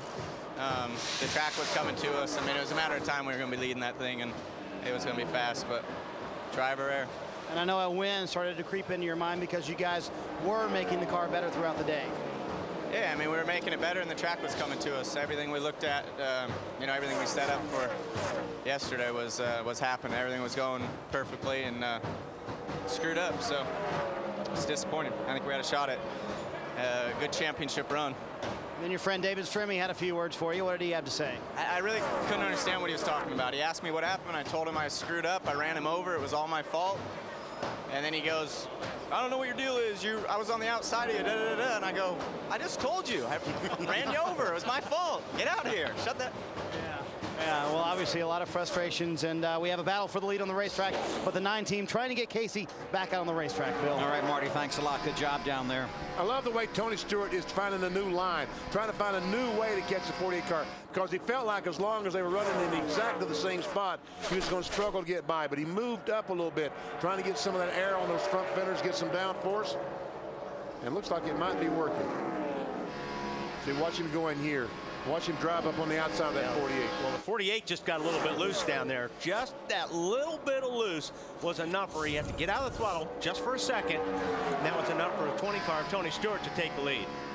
New leader, Tony Stewart. Matt. Bill, it looks like he came close to dusting off the cushion there when he made his pass on the outside of the 48 of Johnson. One note that Stewart made about 5 laps ago, he says, you can see the sun has set. The temperature is going to drop and drop drastically over about the next 20 minutes. To keep that in mind, so when they make another stop, they know how far to adjust on this 20 car. Johnson felt like his car was just not too good at the beginning of the run, just much, much better later in the run. Thanks a lot, Matt. We'll watch how that works out as the laps tick down here. Back to the garage and Marty. Well, in the interest of equal time, let's give David Strimmy a chance. You had some words for your friend Kasey Kahne. What'd you have to say? I just asked him what happened, and he said he screwed up. I mean, it's pretty obvious. Anybody's seen that. You know, I pulled up 1 and 2, let him have the bottom, and I'm on the outside, and then he said his spotter didn't say I was there, but it's pretty obvious I was next to him. And just a misfortune for us, because we're, you know, fighting to stay in the top 35, and you know, I understand he's in the chase too, so I mean, it's not like we're racing hard one another. So I guess everybody screws up once in a while. It's just a misfortune for a Coors Light Dodge, and go back and have me a beer now. And Bill, as you can tell, a lot of frustrations down here in the garage area at the current moment. Yeah, because so many guys are racing for so many different things. Obviously 10 guys racing for the championship, but everybody's racing for something, including pride. Well, this racetrack has a history of very close finishes, and we could be headed for another one tonight. Back at the Atlanta Motor Speedway, Bass Pro Shops 500, and that is the trophy, right? That is the coolest trophy of the year. Borg Warner is probably a pretty good one, but for the Indy BP 500. to have Winston on a trophy. It looks like your dog, Winston. It does look like my dog. That's right. It's supposed to be a bear, I guess. It is definitely a bear. Definitely a bear. Can I do the promo now? Sure. I don't know. We done, BP? We're done. All right, well, it's over now. And next Saturday, we're in Texas for the Busch Series race on TNT, presented by Star Motorcycles. Then next Sunday, right here on NBC, as the chase for the Nextel Cup continues. NASCAR Nextel Cup racing from Texas. And that begins at 2:30 Eastern Time with the Bank of America countdown to green. Anything else you want to see before we go back to the racer, Wally? How about through the field? I'd like to see that. Well, throw it down to Tony Stewart's the race. Matt, how about Tony Stewart leading the race? Out front, you know, for the 4th time in the last 10 races here, he has now led 100 or more laps. And while this team out of the chase, and with the technology changes you see so quickly in the sport, their only goal, going for a win, and the message was on the dash. They've got a spot for some hardware, and that was a big trophy you guys showed from the Bass Pro Shop folks that could fit nice in the transporter. Meanwhile, the guy who wants to take it home as well is the 48 of Jimmy Johnson. And look at how their chase started. They had a loose tire penalty in the first race. Then he led 105 laps, had a pit stop issue. Then the wreck at Talladega. This team has really bounced back. Momentum is on their side, and they are definitely showing it, AB. Well, what a nice rally so far for Greg Biffle in this 16 car. Involved in an accident back on lap number 2 that dropped him all the way to the end of the field. They're up to 3rd. They're hanging right with the front 2. Wouldn't it be a great rally to finish this thing off and win it? Matt Kenseth has dropped 1 spot since the restart. He's back to 4th place from 3rd.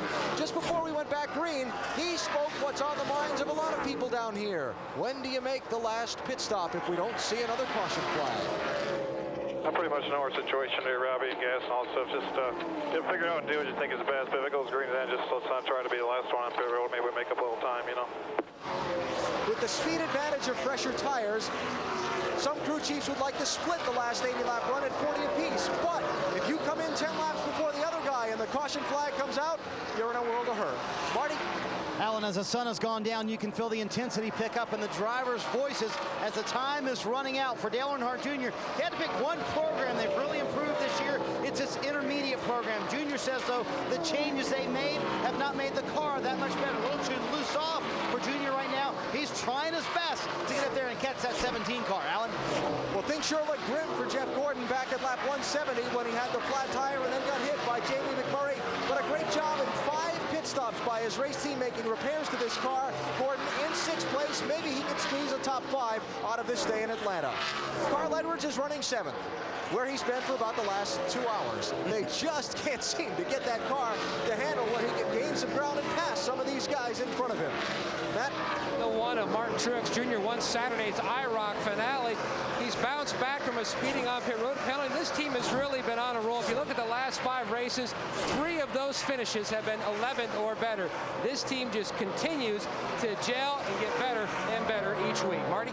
As the track has cooled off, Matt, it's really helped Joe Nemechek, who's running in the 9th position. Oddly enough, he finished 9th with this car at Charlotte, his first top 10 of the season.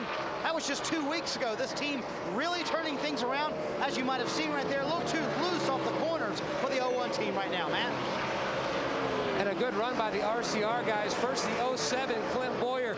Second yesterday in Memphis, working on a good, solid top 10 finish. Meanwhile, his teammate in the chase, the 31 of Jeff Burton. Back on lap 268, he said, I hit the wall, I hurt the car. I don't know how much I hurt the car, but I am very tight now.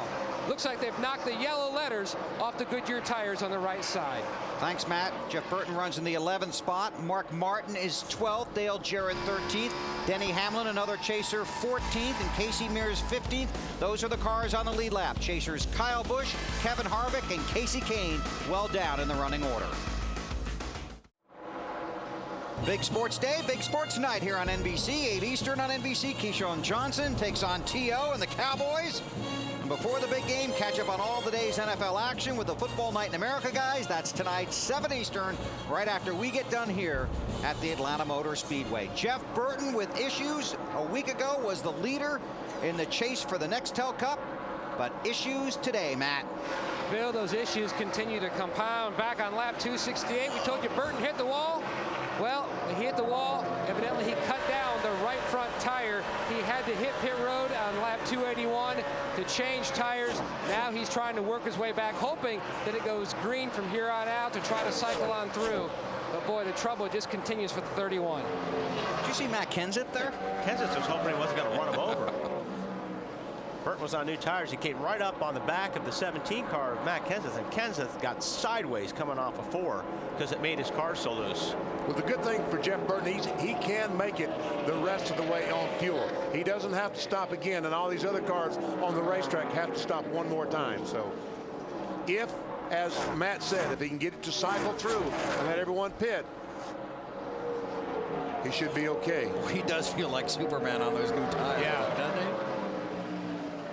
You know, it's hard to figure out if he's the luckiest guy or the unluckiest guy, because he's been around everything the last 3 or 4 weeks. How long ago than that? I'd say that deal right there just made him unlucky. Yes. I mean, you know, BP, like he said, that's kind of the glass half full type of deal. I mean, yeah, that's the only thing they can hope for right now. But Because if I'd been through everything BP's been through, my glass would be half full all the time, too.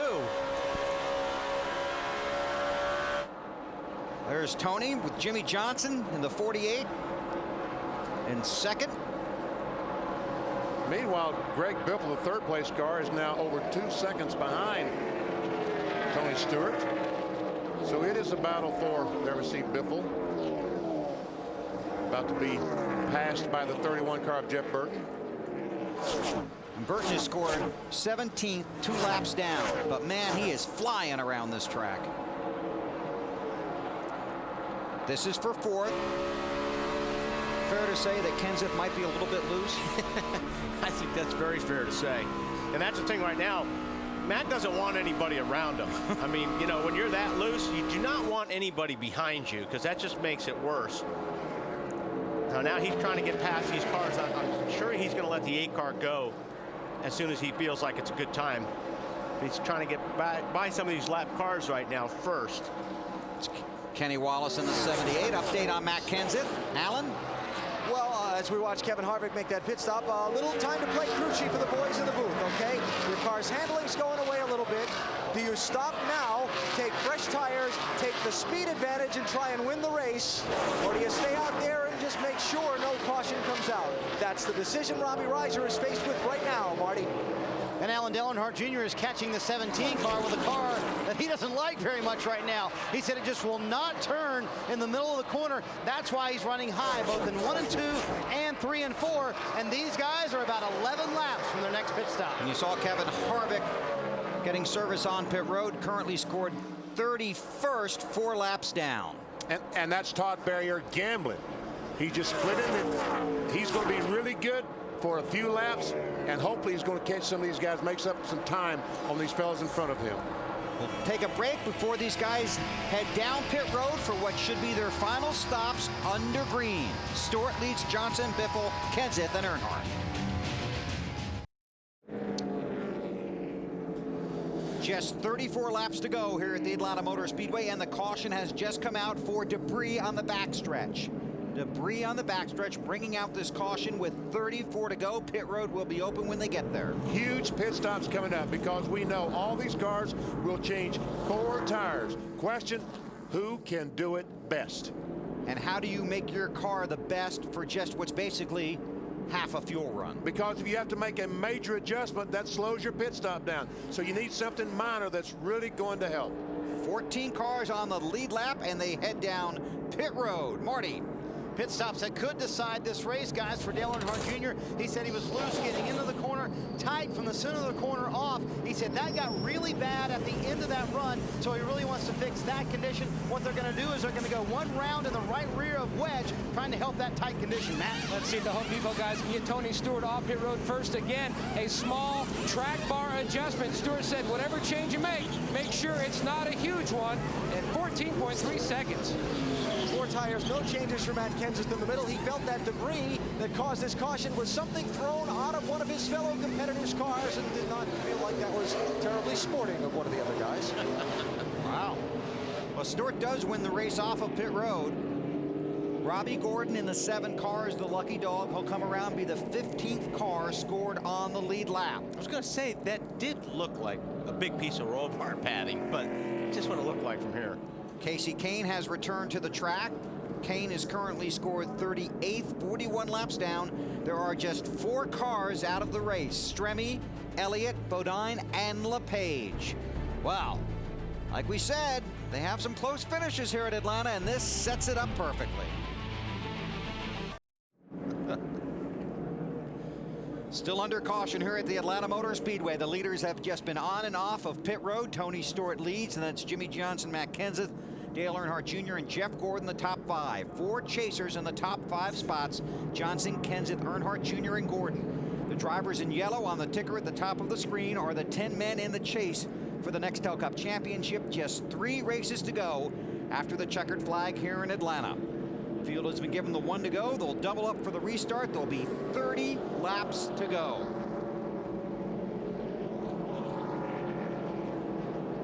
Now here are the championship standings right now. Kenseth came in as the leader, remains the leader, but you see it is spaced out a little bit more now. But Johnson has gained 10 points in that 48 car. He was 41 going in today, now 31. And these guys have put themselves. That's amazing, isn't it? Yes, it is. If you would have said that a few races ago, they would have looked at you like, you gotta be kidding me. You know, Jimmie Johnson, after Atlanta in 2004, left here in 2nd place, 59 points out. In 2005, 2nd place, 43 points out. Right now, 2nd place, 31 points out. Well, it will get very racy here. If you've never seen a race at Atlanta, this is basically the fastest track the NASCAR Nextel Cup Series runs on. The sun is set, it's much cooler, speed should be higher. And remaining in contention for the championship is on the line right here as we go back to green. Yeah, this is pretty much a trophy dash right here. These guys have got to run the next 30 laps as hard as they can. They're not saving anything. You can't. If you try to save anything, they're going to pass you from behind. Whoa, whoa, whoa, whoa. Harvick a little bit loose. Slides up the racetrack. Everybody splits him. Gordon got by him. He does not want to be there. Harvick is 30th, 4 laps down. He wants to get out of that middle. Wants to get out of Atlanta. Meanwhile, Stewart trying to break away. That's a mess back in there. Mark Martin is back in that pack, in that 6 car. See Truex right there, up the 6th spot right now. Just got by Biffle.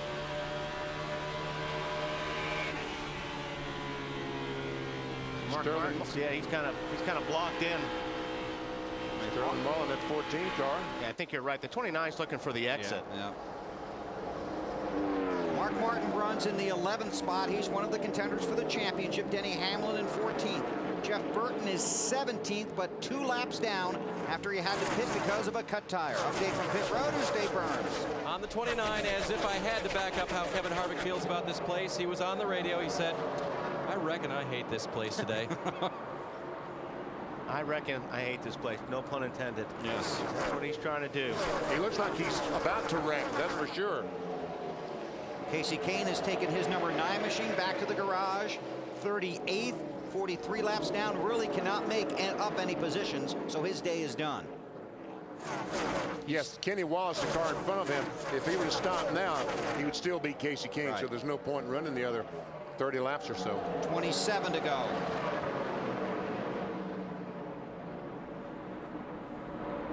And Harvick just continues to struggle.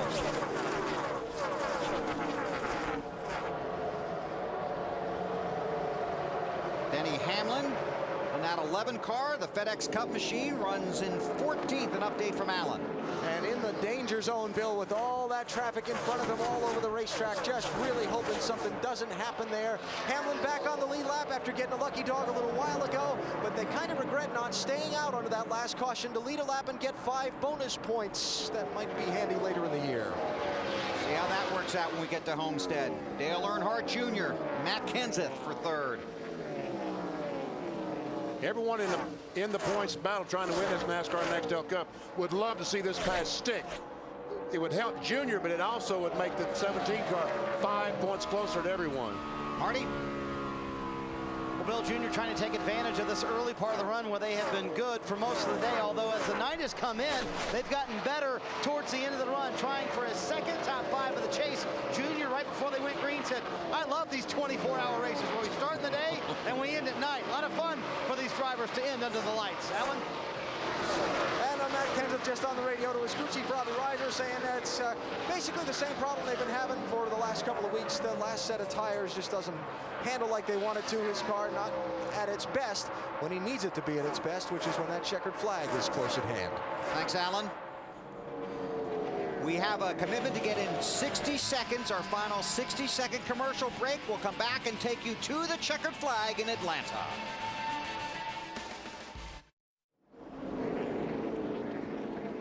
Caution has just come out. On the right front, either a tire or the suspension parts. We're coming to see you. For Martin Truex Jr. I mean, this kid, this team cannot catch a break. They run so well, but this has been the way it's ended so many times. Had a great run going today.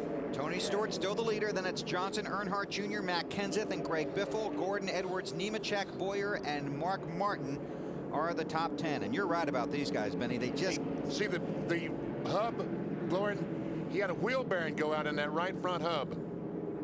That's going to be hot. Yes, it is. Need a fire extinguisher.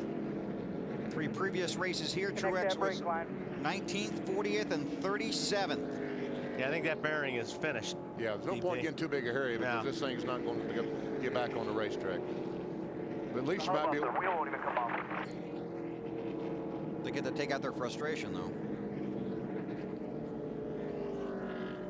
Pit road will be open this time. The field is just coming out of turn 2. What do you think now, Wally, with 14 cars on the lead lap? They going to pit? We know that, say, 10 on back will pit if these leaders don't. Yeah. And get those fresh tires. The guy that's a sitting duck is Tony Stewart right now. And, you know, it depends on, I mean, he's got to make a decision on what he thinks is going to be best. If his car is good, I would stay out. But like you said, BP, guys probably are going to come in. I mean, shoot, if you're in 10th through 14th, yeah, come in and change I was tires. say, for Mark Martin on back, they're definitely coming. Yeah. Well, I mean, this is a no-brainer for Mark Martin. He's 10th place. Unless the guys in front of him He all just come. downshifted. He's coming. He's thinking about it. He's thinking, what's he going to do? Yes, he is. And all of them. They're coming. But Junior stayed out. Waited to the last possible second to make the commitment line. Did Mark get in the back of the 07? We'll check into it. Matt. And the call was Greg Zipadelli's. He said, look, I'd rather come get tires and lose the race that way than to stay out and be a sitting duck. They came, taking on 4 tires. Meanwhile, the 48 of Jimmy Johnson looking to make a huge gain in the points again. Second, first, AB. Never was any question that Matt Kenseth was going to pit on this caution. He said, I'd rather come in and get 4 tires. Didn't like the way that set of tires felt on the car. Carl Edwards is away quickly. We'll check on his stop. Kenseth is gone.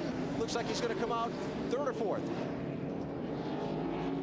Hamlin was also on pit road. There's C. Gordon, Mark Martin, Dale Jarrett, Casey Mears. Now, there's Junior. He stayed out. He's a sitting duck. I was going to say, now he's the sitting duck. Now watch them. You have to make the commitment line. And Tony Stewart at the last second just yanks it to the left. And that, when he veered back to the right, that's what caught Junior. He thought all of them were going to stay out, and he veered to the right, and by then he could not make that turn.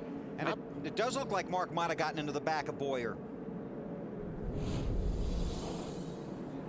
Marty? Well, Bill, on the radio, Dale Earnhardt Jr. said, I didn't feel like coming. I don't think it's going to make that much of a difference. Now, Tony Eury Jr. wasn't as confident on the radio, and Dale Earnhardt Jr. got on his case, said, listen, you need to pump me up. You need to help me make believe that this is the right move because I'm on the old tires out here, but they think, Junior thinks at least, that this is the right move to stay out. He said, we haven't had that many laps on these tires. I think we should go for it. See how it all plays out. Well, we've talked about those Atlanta finishes. We're going to have one here. 2 tires for the 11 of Hamlin, just 2 tires for the 99 of Edwards. 17 to go, less than half a lap from the green. We check with Marty. Well, Dale Earnhardt Jr. said he wanted to be more aggressive. What do you think about your driver's call to stay out there, Tony Eury Jr.? We're all right with it. I mean, I think if he can get a big enough jump out there, he can probably hold him off. But, you know, we got 10 laps. It's a pretty good risk, but, you know, we were too tight back there behind them guys, and I don't think we could have beat them off pit road. So we just kind of went for it here, and we'll see what happens. The 10 laps he mentions are 10 green flag laps on those tires. That's how much older his are versus everybody else. Was a wheel bearing on the 1 car. And the one advantage that Junior has, Carl Edwards changed 2. So he's not going to be as fast as Tony Stewart. He may hold up Tony Stewart and Jimmy Johnson just a little bit.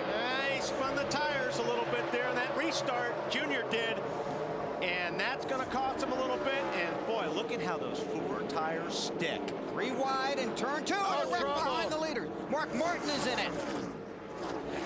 Got Sterling Marlin, Jarrett, Boyer, Mears. Yeah. Oh. Caution is out. Kyle Busch saw his championship chances in today. So did Kasey Kahne. And now it appears the same fate for Mark Martin. And Rick Monroe once again waves the caution flag. Let's see what might have happened here.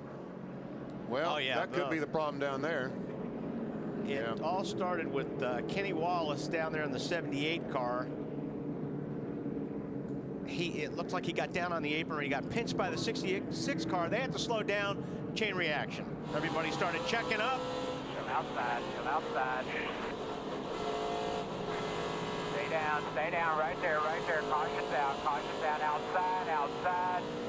Jeff Burton missed another one. This is on board with Dale Jarrett. He was in it. Get up here, stay down.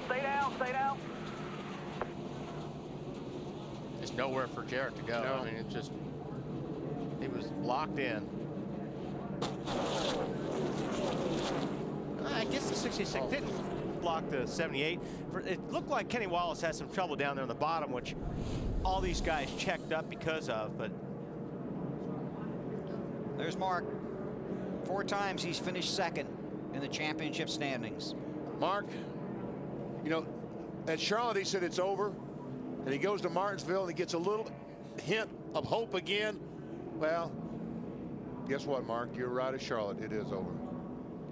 Now let's watch this high camera. See those cars? All the 66 is on the bottom. Right. Kenny Wallace comes down over the 66. They check up. Now all the guys behind them start checking up, but some of the guys don't see what's going on, and they run into each other. So it started with Jeff Green and Kenny Wallace. Right. And then Sterling checked up, and that's where Mark got into. Right. Sterling Marlin in the 14. Bobby Labonte in the 43 car. He checked up to avoid the crash. Sterling backed up, and by the time he got to Mark Martin, there's nothing he could do. 3 more races in that car for Mark Martin. Then he moves on, leaving Roush Racing behind, run a limited schedule in 2007. Alan? Robbie Reiser, Matt Kenseth's crew chief, watching the pace car lead the field right now. Never any question you were going to pit under that caution, was there? Nah, I think 4 tires are going to be the way to go. I think if you saw it on the restart, they were out there already. So, you know, tires back up here so quick, and we still got, you know, a few laps left in this thing. So I think that was the right decision. I know your race is not over yet, but you did have some concerns starting the day. The progress so far? Well, we've had a pretty good day. You know, we knew we were going to start a little bit slow because this track changes so much. We wanted to be good at the end. I don't think we're quite as good as what we thought we wanted to be, but you know, we probably got about a 3rd or 4th place car. If we could come home here in that position, that'd be good. Thanks, Robbie. Matt? And there was very little debate on the 20-team radio. Your driver basically put it in your hands, Zip, to make the call, and you didn't want to lose by staying out. No, we're the 8 car right now is a very uncomfortable feeling. Our car's pretty good on tires. Thank God everybody followed us behind us, put us in a pretty good situation. This is a really good tire. When it gets cooled down, the speed comes back for a few laps. So this isn't what we wanted to see. We wanted to see a long green run here. But Home Depot Chevrolet's been great all weekend. These guys have done a great job on pit road, and Tony's done a great job today. We're having fun. That's what it's all about here. It's about all we can do now is go for the win, and putting tires on it and trying it is better than getting beat by not doing it. Especially here at your home track, Home Depot from Atlanta, you've had a nice dominating day leading 135 laps. Yeah, the car's been good. It was really good off the truck. Bob Nardelli had us at the house last night, and he's here with us today and all his family, so hopefully we can take him to victory lane here in a few laps. Right now they're sitting second, getting ready for the restart. Thanks, Matt. Just to watch a couple of stories unfold here in the closing laps. Matt Kenseth came back from overshooting his pit stall. He runs 5th right now. Denny Hamlin had to get a lucky dog to get back on the lead lap. He's 7th. Jeff Gordon, who got run into and spun out by Jamie McMurray, has come back, and he is running 8th. Joe Nemechek, another lucky dog recipient, is 9th. Robbie Gordon, another lucky dog recipient. He is 10th. And look at 11th place. You've got to talk about, we haven't talked about him all day. Mike Bliss. That's in awesome. The 49 car has had a nice run today. Now here's the day that Jeff Gordon has had, and they say green is bad luck. But he goes by. Junior takes the lead. Oh, almost get together off turn 2. And then almost got together again when Junior caught him back up to him. Then he gets run into the wall by Joe Nemechek. And that basically led to what we believe is a tire going down. That's what Jeff said on the radio when he got run into and spun out by Jamie McMurray. After all that, he's 8th. Championship chaser Jeff Burton is 16th. He is 2 laps down. Mark Martin obviously going to the garage, 4 laps down. Kyle Busch, Kevin Harvick are both 5 laps down. Kasey Kahne is out of the race, currently scored 38th, 58 laps down. And I think, BP, it's just going to be how much damage control Junior can keep here, as far as how many positions he's not going to lose. With these guys on tires behind him. I think he's going to be lucky to finish in the top 5. Yeah. With only 11 laps to go when they throw the green flag. I mean, obviously these yellow flags are helping him tremendously. They black flagged Casey Mears. He ran the paddle at the end of pit road, and he's got some stuff hanging off of it. Dave Burns. With Mark Martin now, who's walked from the infield care center. You okay? Yeah, I'm fine. Tell us what you saw as the accident was taking shape. I really only saw the 14 kind of veer up in front of me. You know, you can't see through the cars. I don't know what was happening in front of him, so I'm not really sure. But, you know, I just want to thank all the fans for incredible support they've given me this year. And, you know, we were hanging in there. You were running top 10. We had a good car. I want to thank the AAA team, Pat Tryson, and everybody at Roush Racing for giving me a good ride. And we were fighting and scrapping for it. I don't know what happened. Mark Martin just short here today at Atlanta. Thanks, Dave. 12 to go. Bobby Labonte was the lucky dog in the 43 car. Junior on older tires trying to hold off Tony Stewart. Not going to happen. Remember, Junior said he had to be more aggressive. I don't know how much more aggressive he can be at this racetrack, but he falls in. Now you see Jimmy Johnson underneath Edwards. He's got 4 tires. Don't forget, Edwards only has 2, so he'll take that spot. 10 to go. Johnson down low on Edwards. Matt Kenseth closing up behind them. Then Greg Biffle, and we've documented his comeback today as well. Stewart is not running for the championship, did not make the chase, but is the race leader. Earnhardt and Johnson and Kenseth are.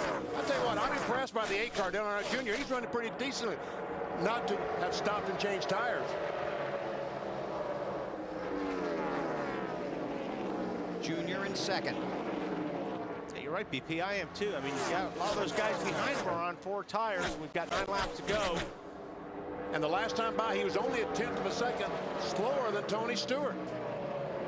Kenseth trying to get under Edwards. Those are teammates. They both drive for car owner Jack Roush, as does Biffle, the car behind the 17. And actually, Edwards is helping Earnhardt because these guys are having a hard time getting by Edwards. That's buying Earnhardt some time. Meantime, Stewart's just, he's going. Jimmy Johnson goes by the 8 car, takes over that second position, but does he have enough time? 7.5 laps. Can he catch Tony Stewart? Meanwhile, Kenseth is really hung up behind Edwards. Dives to the inside. Stewart tries to pull away. Johnson will give chase. 7 to go. That's for 4th. Kenseth had it at the line. Biffle is right on their bumper. Again, all 3 of those cars, the 17, the 16, and the 99, are teammates. What was that smoke from? Oh, is that a fire down in the infield, I guess? No, I think somebody may have had a problem. There, whoever that is, that's Boyer. Yep. Kenseth squeezes in front. Now it goes after Earnhardt. Allen. I was just going to report on the fact that Matt Kenseth had not asked for any help getting around his teammate on the radio. His spotter had just said, I'll go down there and talk to Carl's spotter when Matt finished the pass. He never asked for any help. He raced him to get that spot. Boyer has coasted to his pit stall on pit road. Kenseth tries to chase down Earnhardt for the position and the points.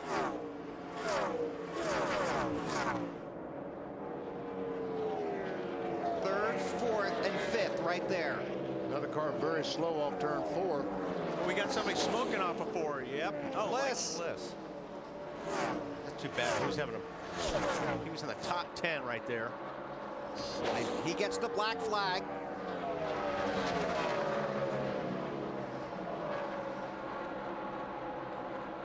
Kenseth trying to catch Earnhardt while Johnson continues to try and catch Tony Stewart. That 20 car has been awesome all day in tonight. 4 laps to go. Chris Kenseth's going to try get up beside Earnhardt.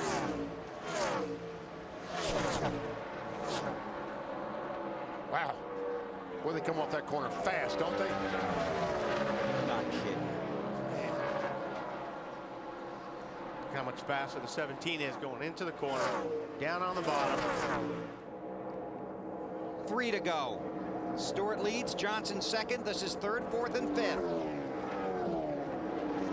2 years ago, the championship was decided by 8 points. These positions up front are worth 5 points each. Junior still hanging tough. Biffle's just going to follow Edward, or follow Kenseth. He's not going to pass him to take away the points from him. Yeah, I agree with you there. 2 to go. Big picture racing right here for the team anyway. Stewart the leader, Johnson second. Again, Kenseth down low, Earnhardt in the high groove.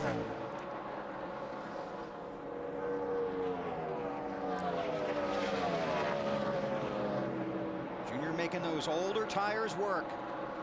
Had 10 green flag laps on them.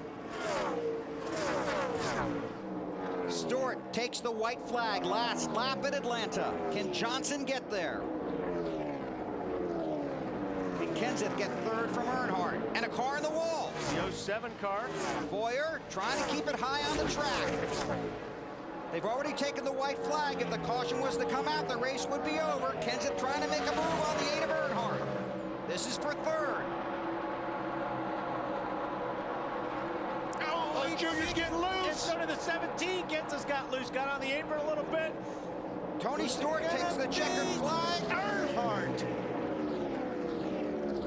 Just. That was close. Earnhardt's gone. Did I beat him? Kenseth's going. Did I beat him? That was close. By 7/1000ths of a second, he beat him. Tony Stewart out of the chase for the Nextel Cup, wins at Atlanta. And sends a message for 2007. Jimmy Johnson, second. There's Earnhardt.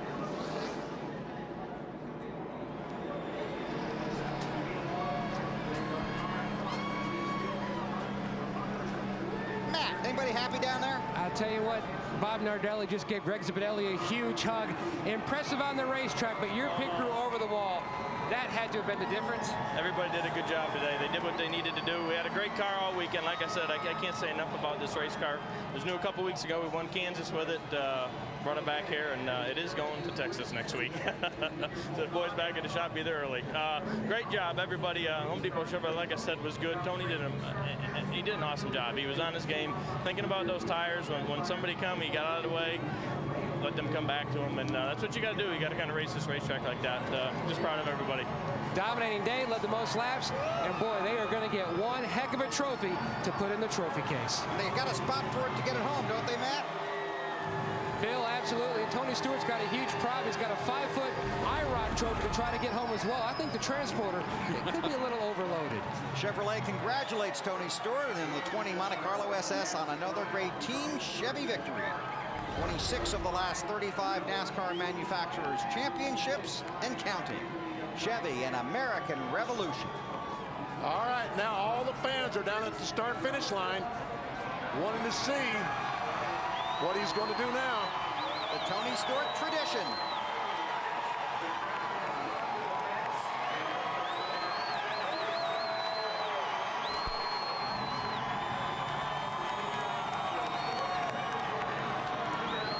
I think he has to one of our cameras.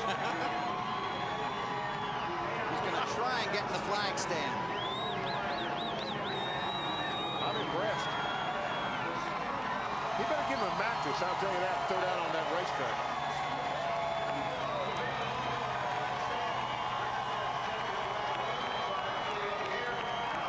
Climbing down is the hard part. He's going to take the ladder down. Good thinking.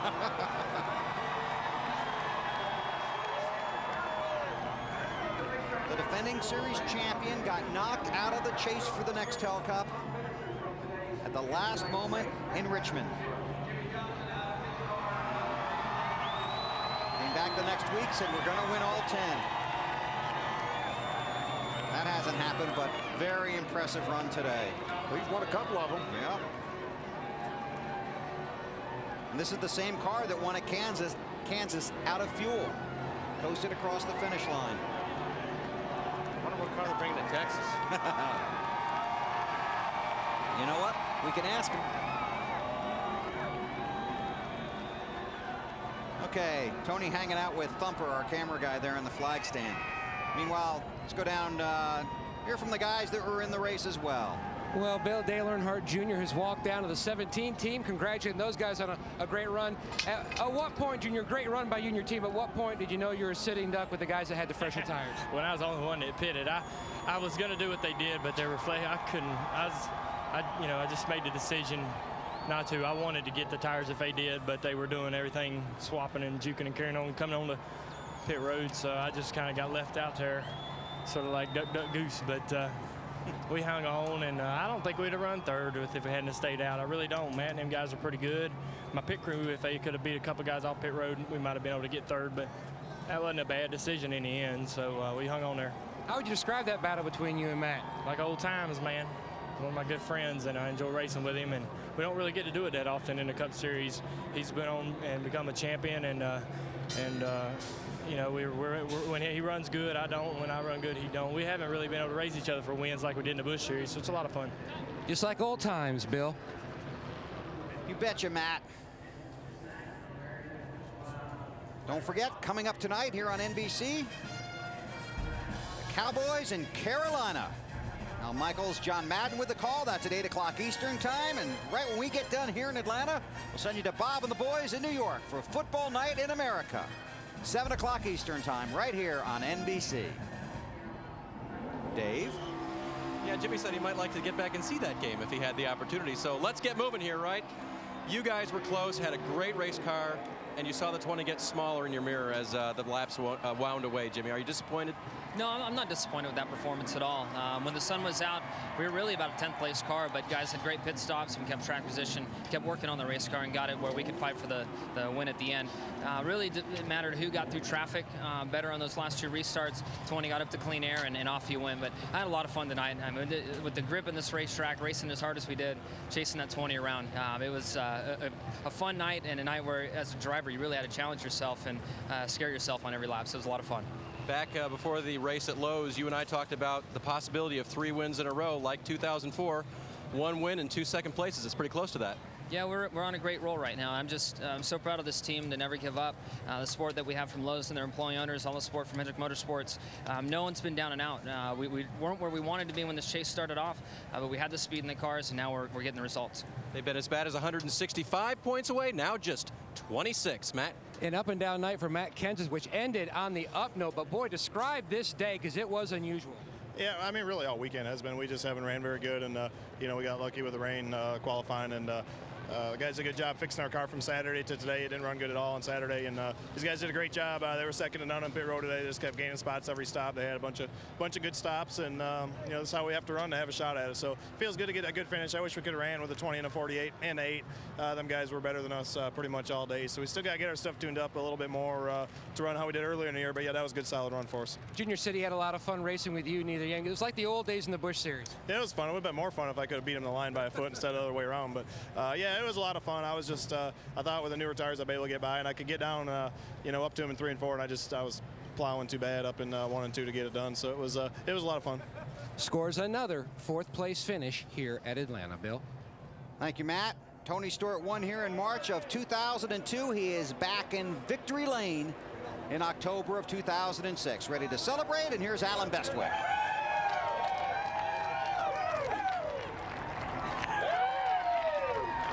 I think he already started the celebration up on the fence in the grandstand on the front stretch.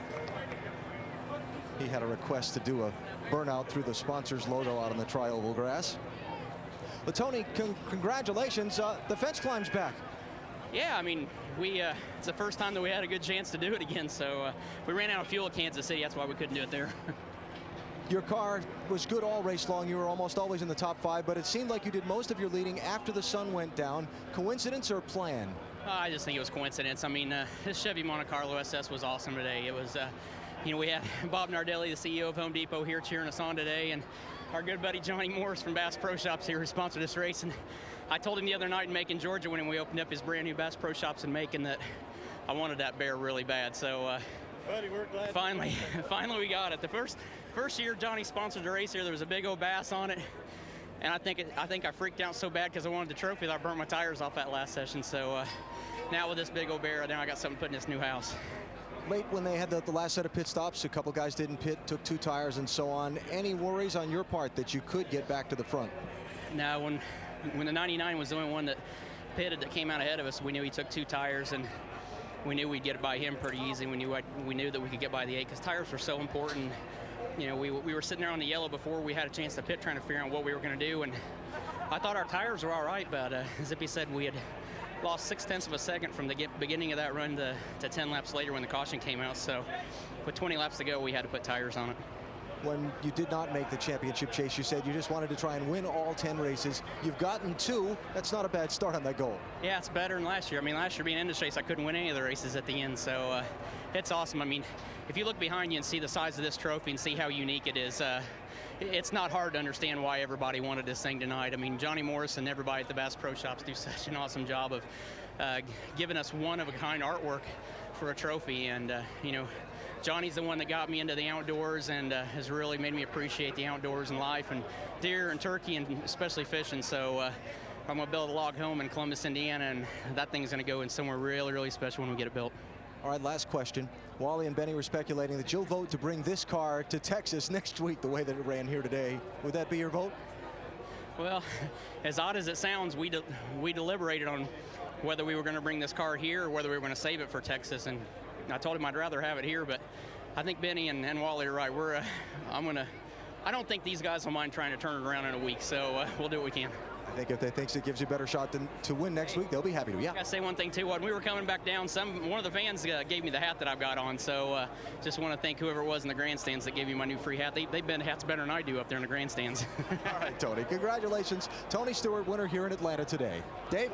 Greg Biffle finishes 5th on the evening. It was really a story of teammates for you, contact with one early in the race, and then decisions for you late in the race when you were racing the 8 and the 17. Yeah, it was. I tell you, I didn't see the 5 spinning, and my fault, and they checked up. I got in the back of Mark. Thank God it didn't screw him up any, and you know, there at the end, I had a really fast race car and felt like I might have had a chance to, you know, the win, but I couldn't quite get behind the 48 and the 20. I kept having trouble with lap traffic, and then I kind of let the 17 and the 8 duke it out for their position there. It was pretty close to the line, but we had a pretty fast race car, and just trying to help Matt win this championship. I want to see my teammate win, and anything I can do to help him. But it's a good race for us to be in the top 5. This chase is kind of fun. Are you sorry you're not in it this year, Greg? Yeah, especially after a night like that. I'll tell you what, you know, if we'd have raced like that all year, we'd definitely be in the chase, and we'd definitely be, you know, in the top 5, maybe leading it, because that was a spectacular run for us, coming from all the adversity we did at the back, and then cycling ourselves up, and then just, you know, racing right to the front and chasing the leaders down. So that was good for us, good for the team. Doug made a lot of good calls to the new jack guy and a new tire changer tonight. They did a fantastic job. Good night for Greg Biffle. Marty?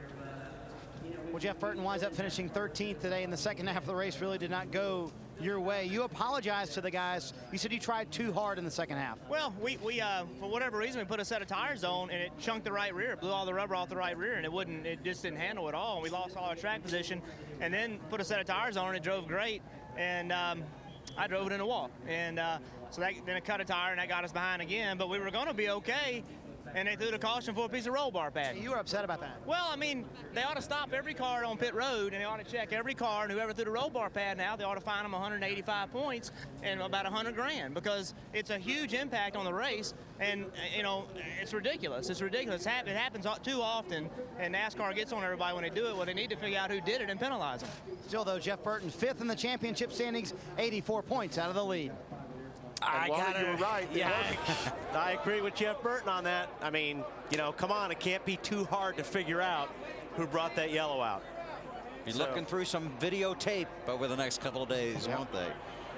We'll take a 1-minute break here from Atlanta. Come back, some more post-race activities. Tony Stewart has a win, a trophy, and a new cap. I think he really likes the trophy, and I think he's probably going to hang on to the cap. Come back to Atlanta in 60 seconds.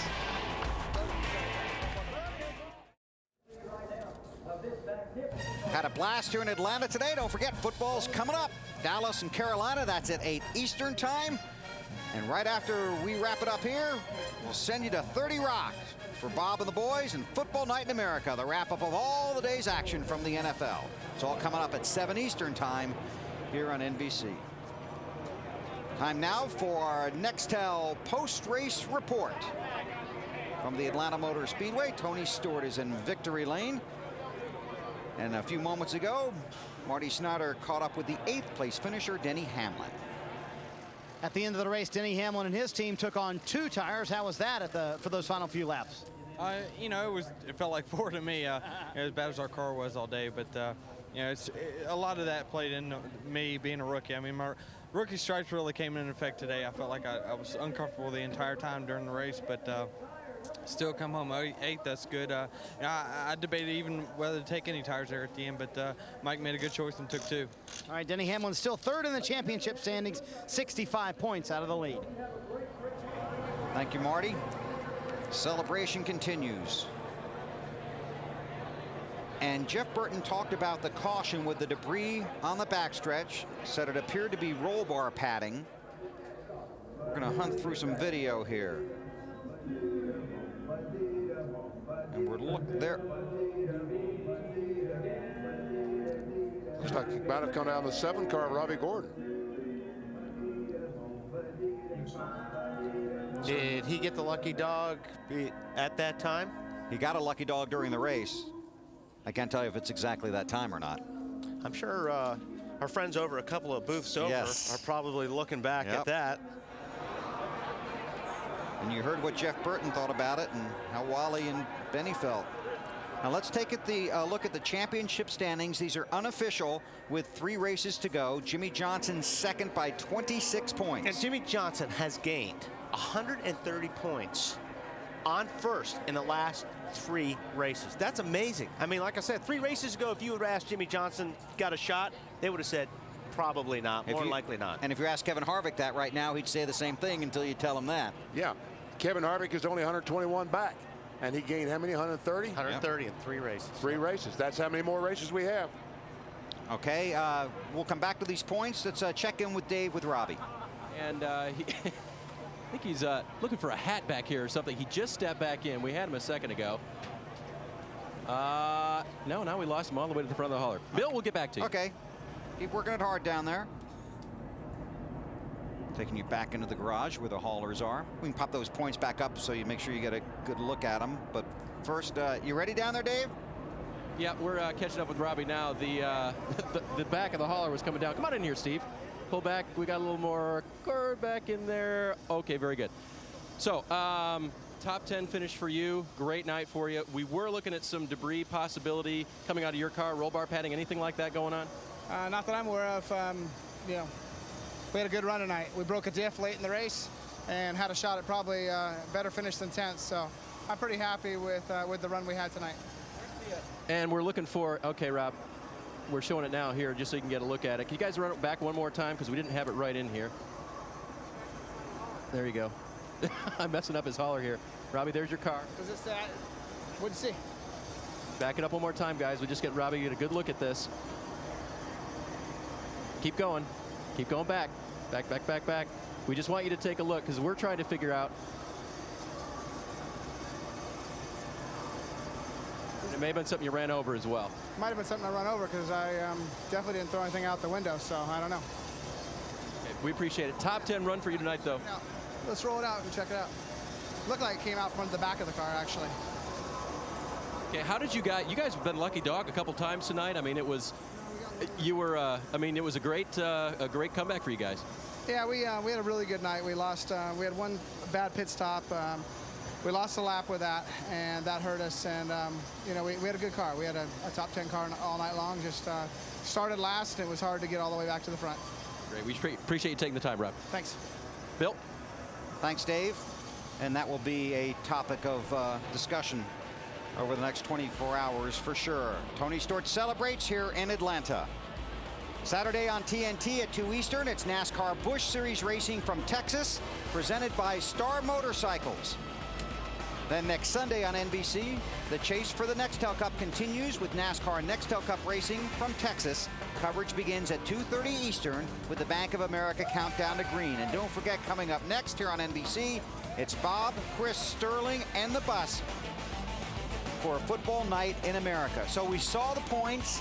You think Harvick's there?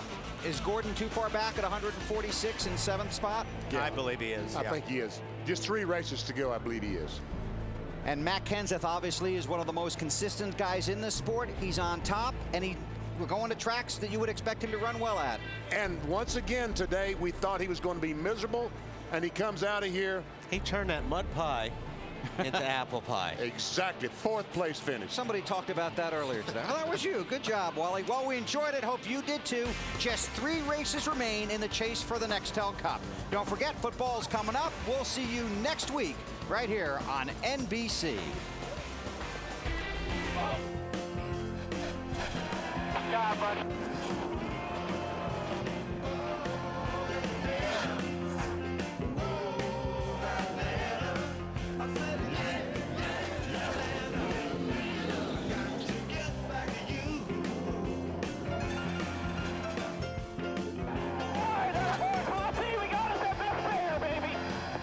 Boys, nice job in the pit today.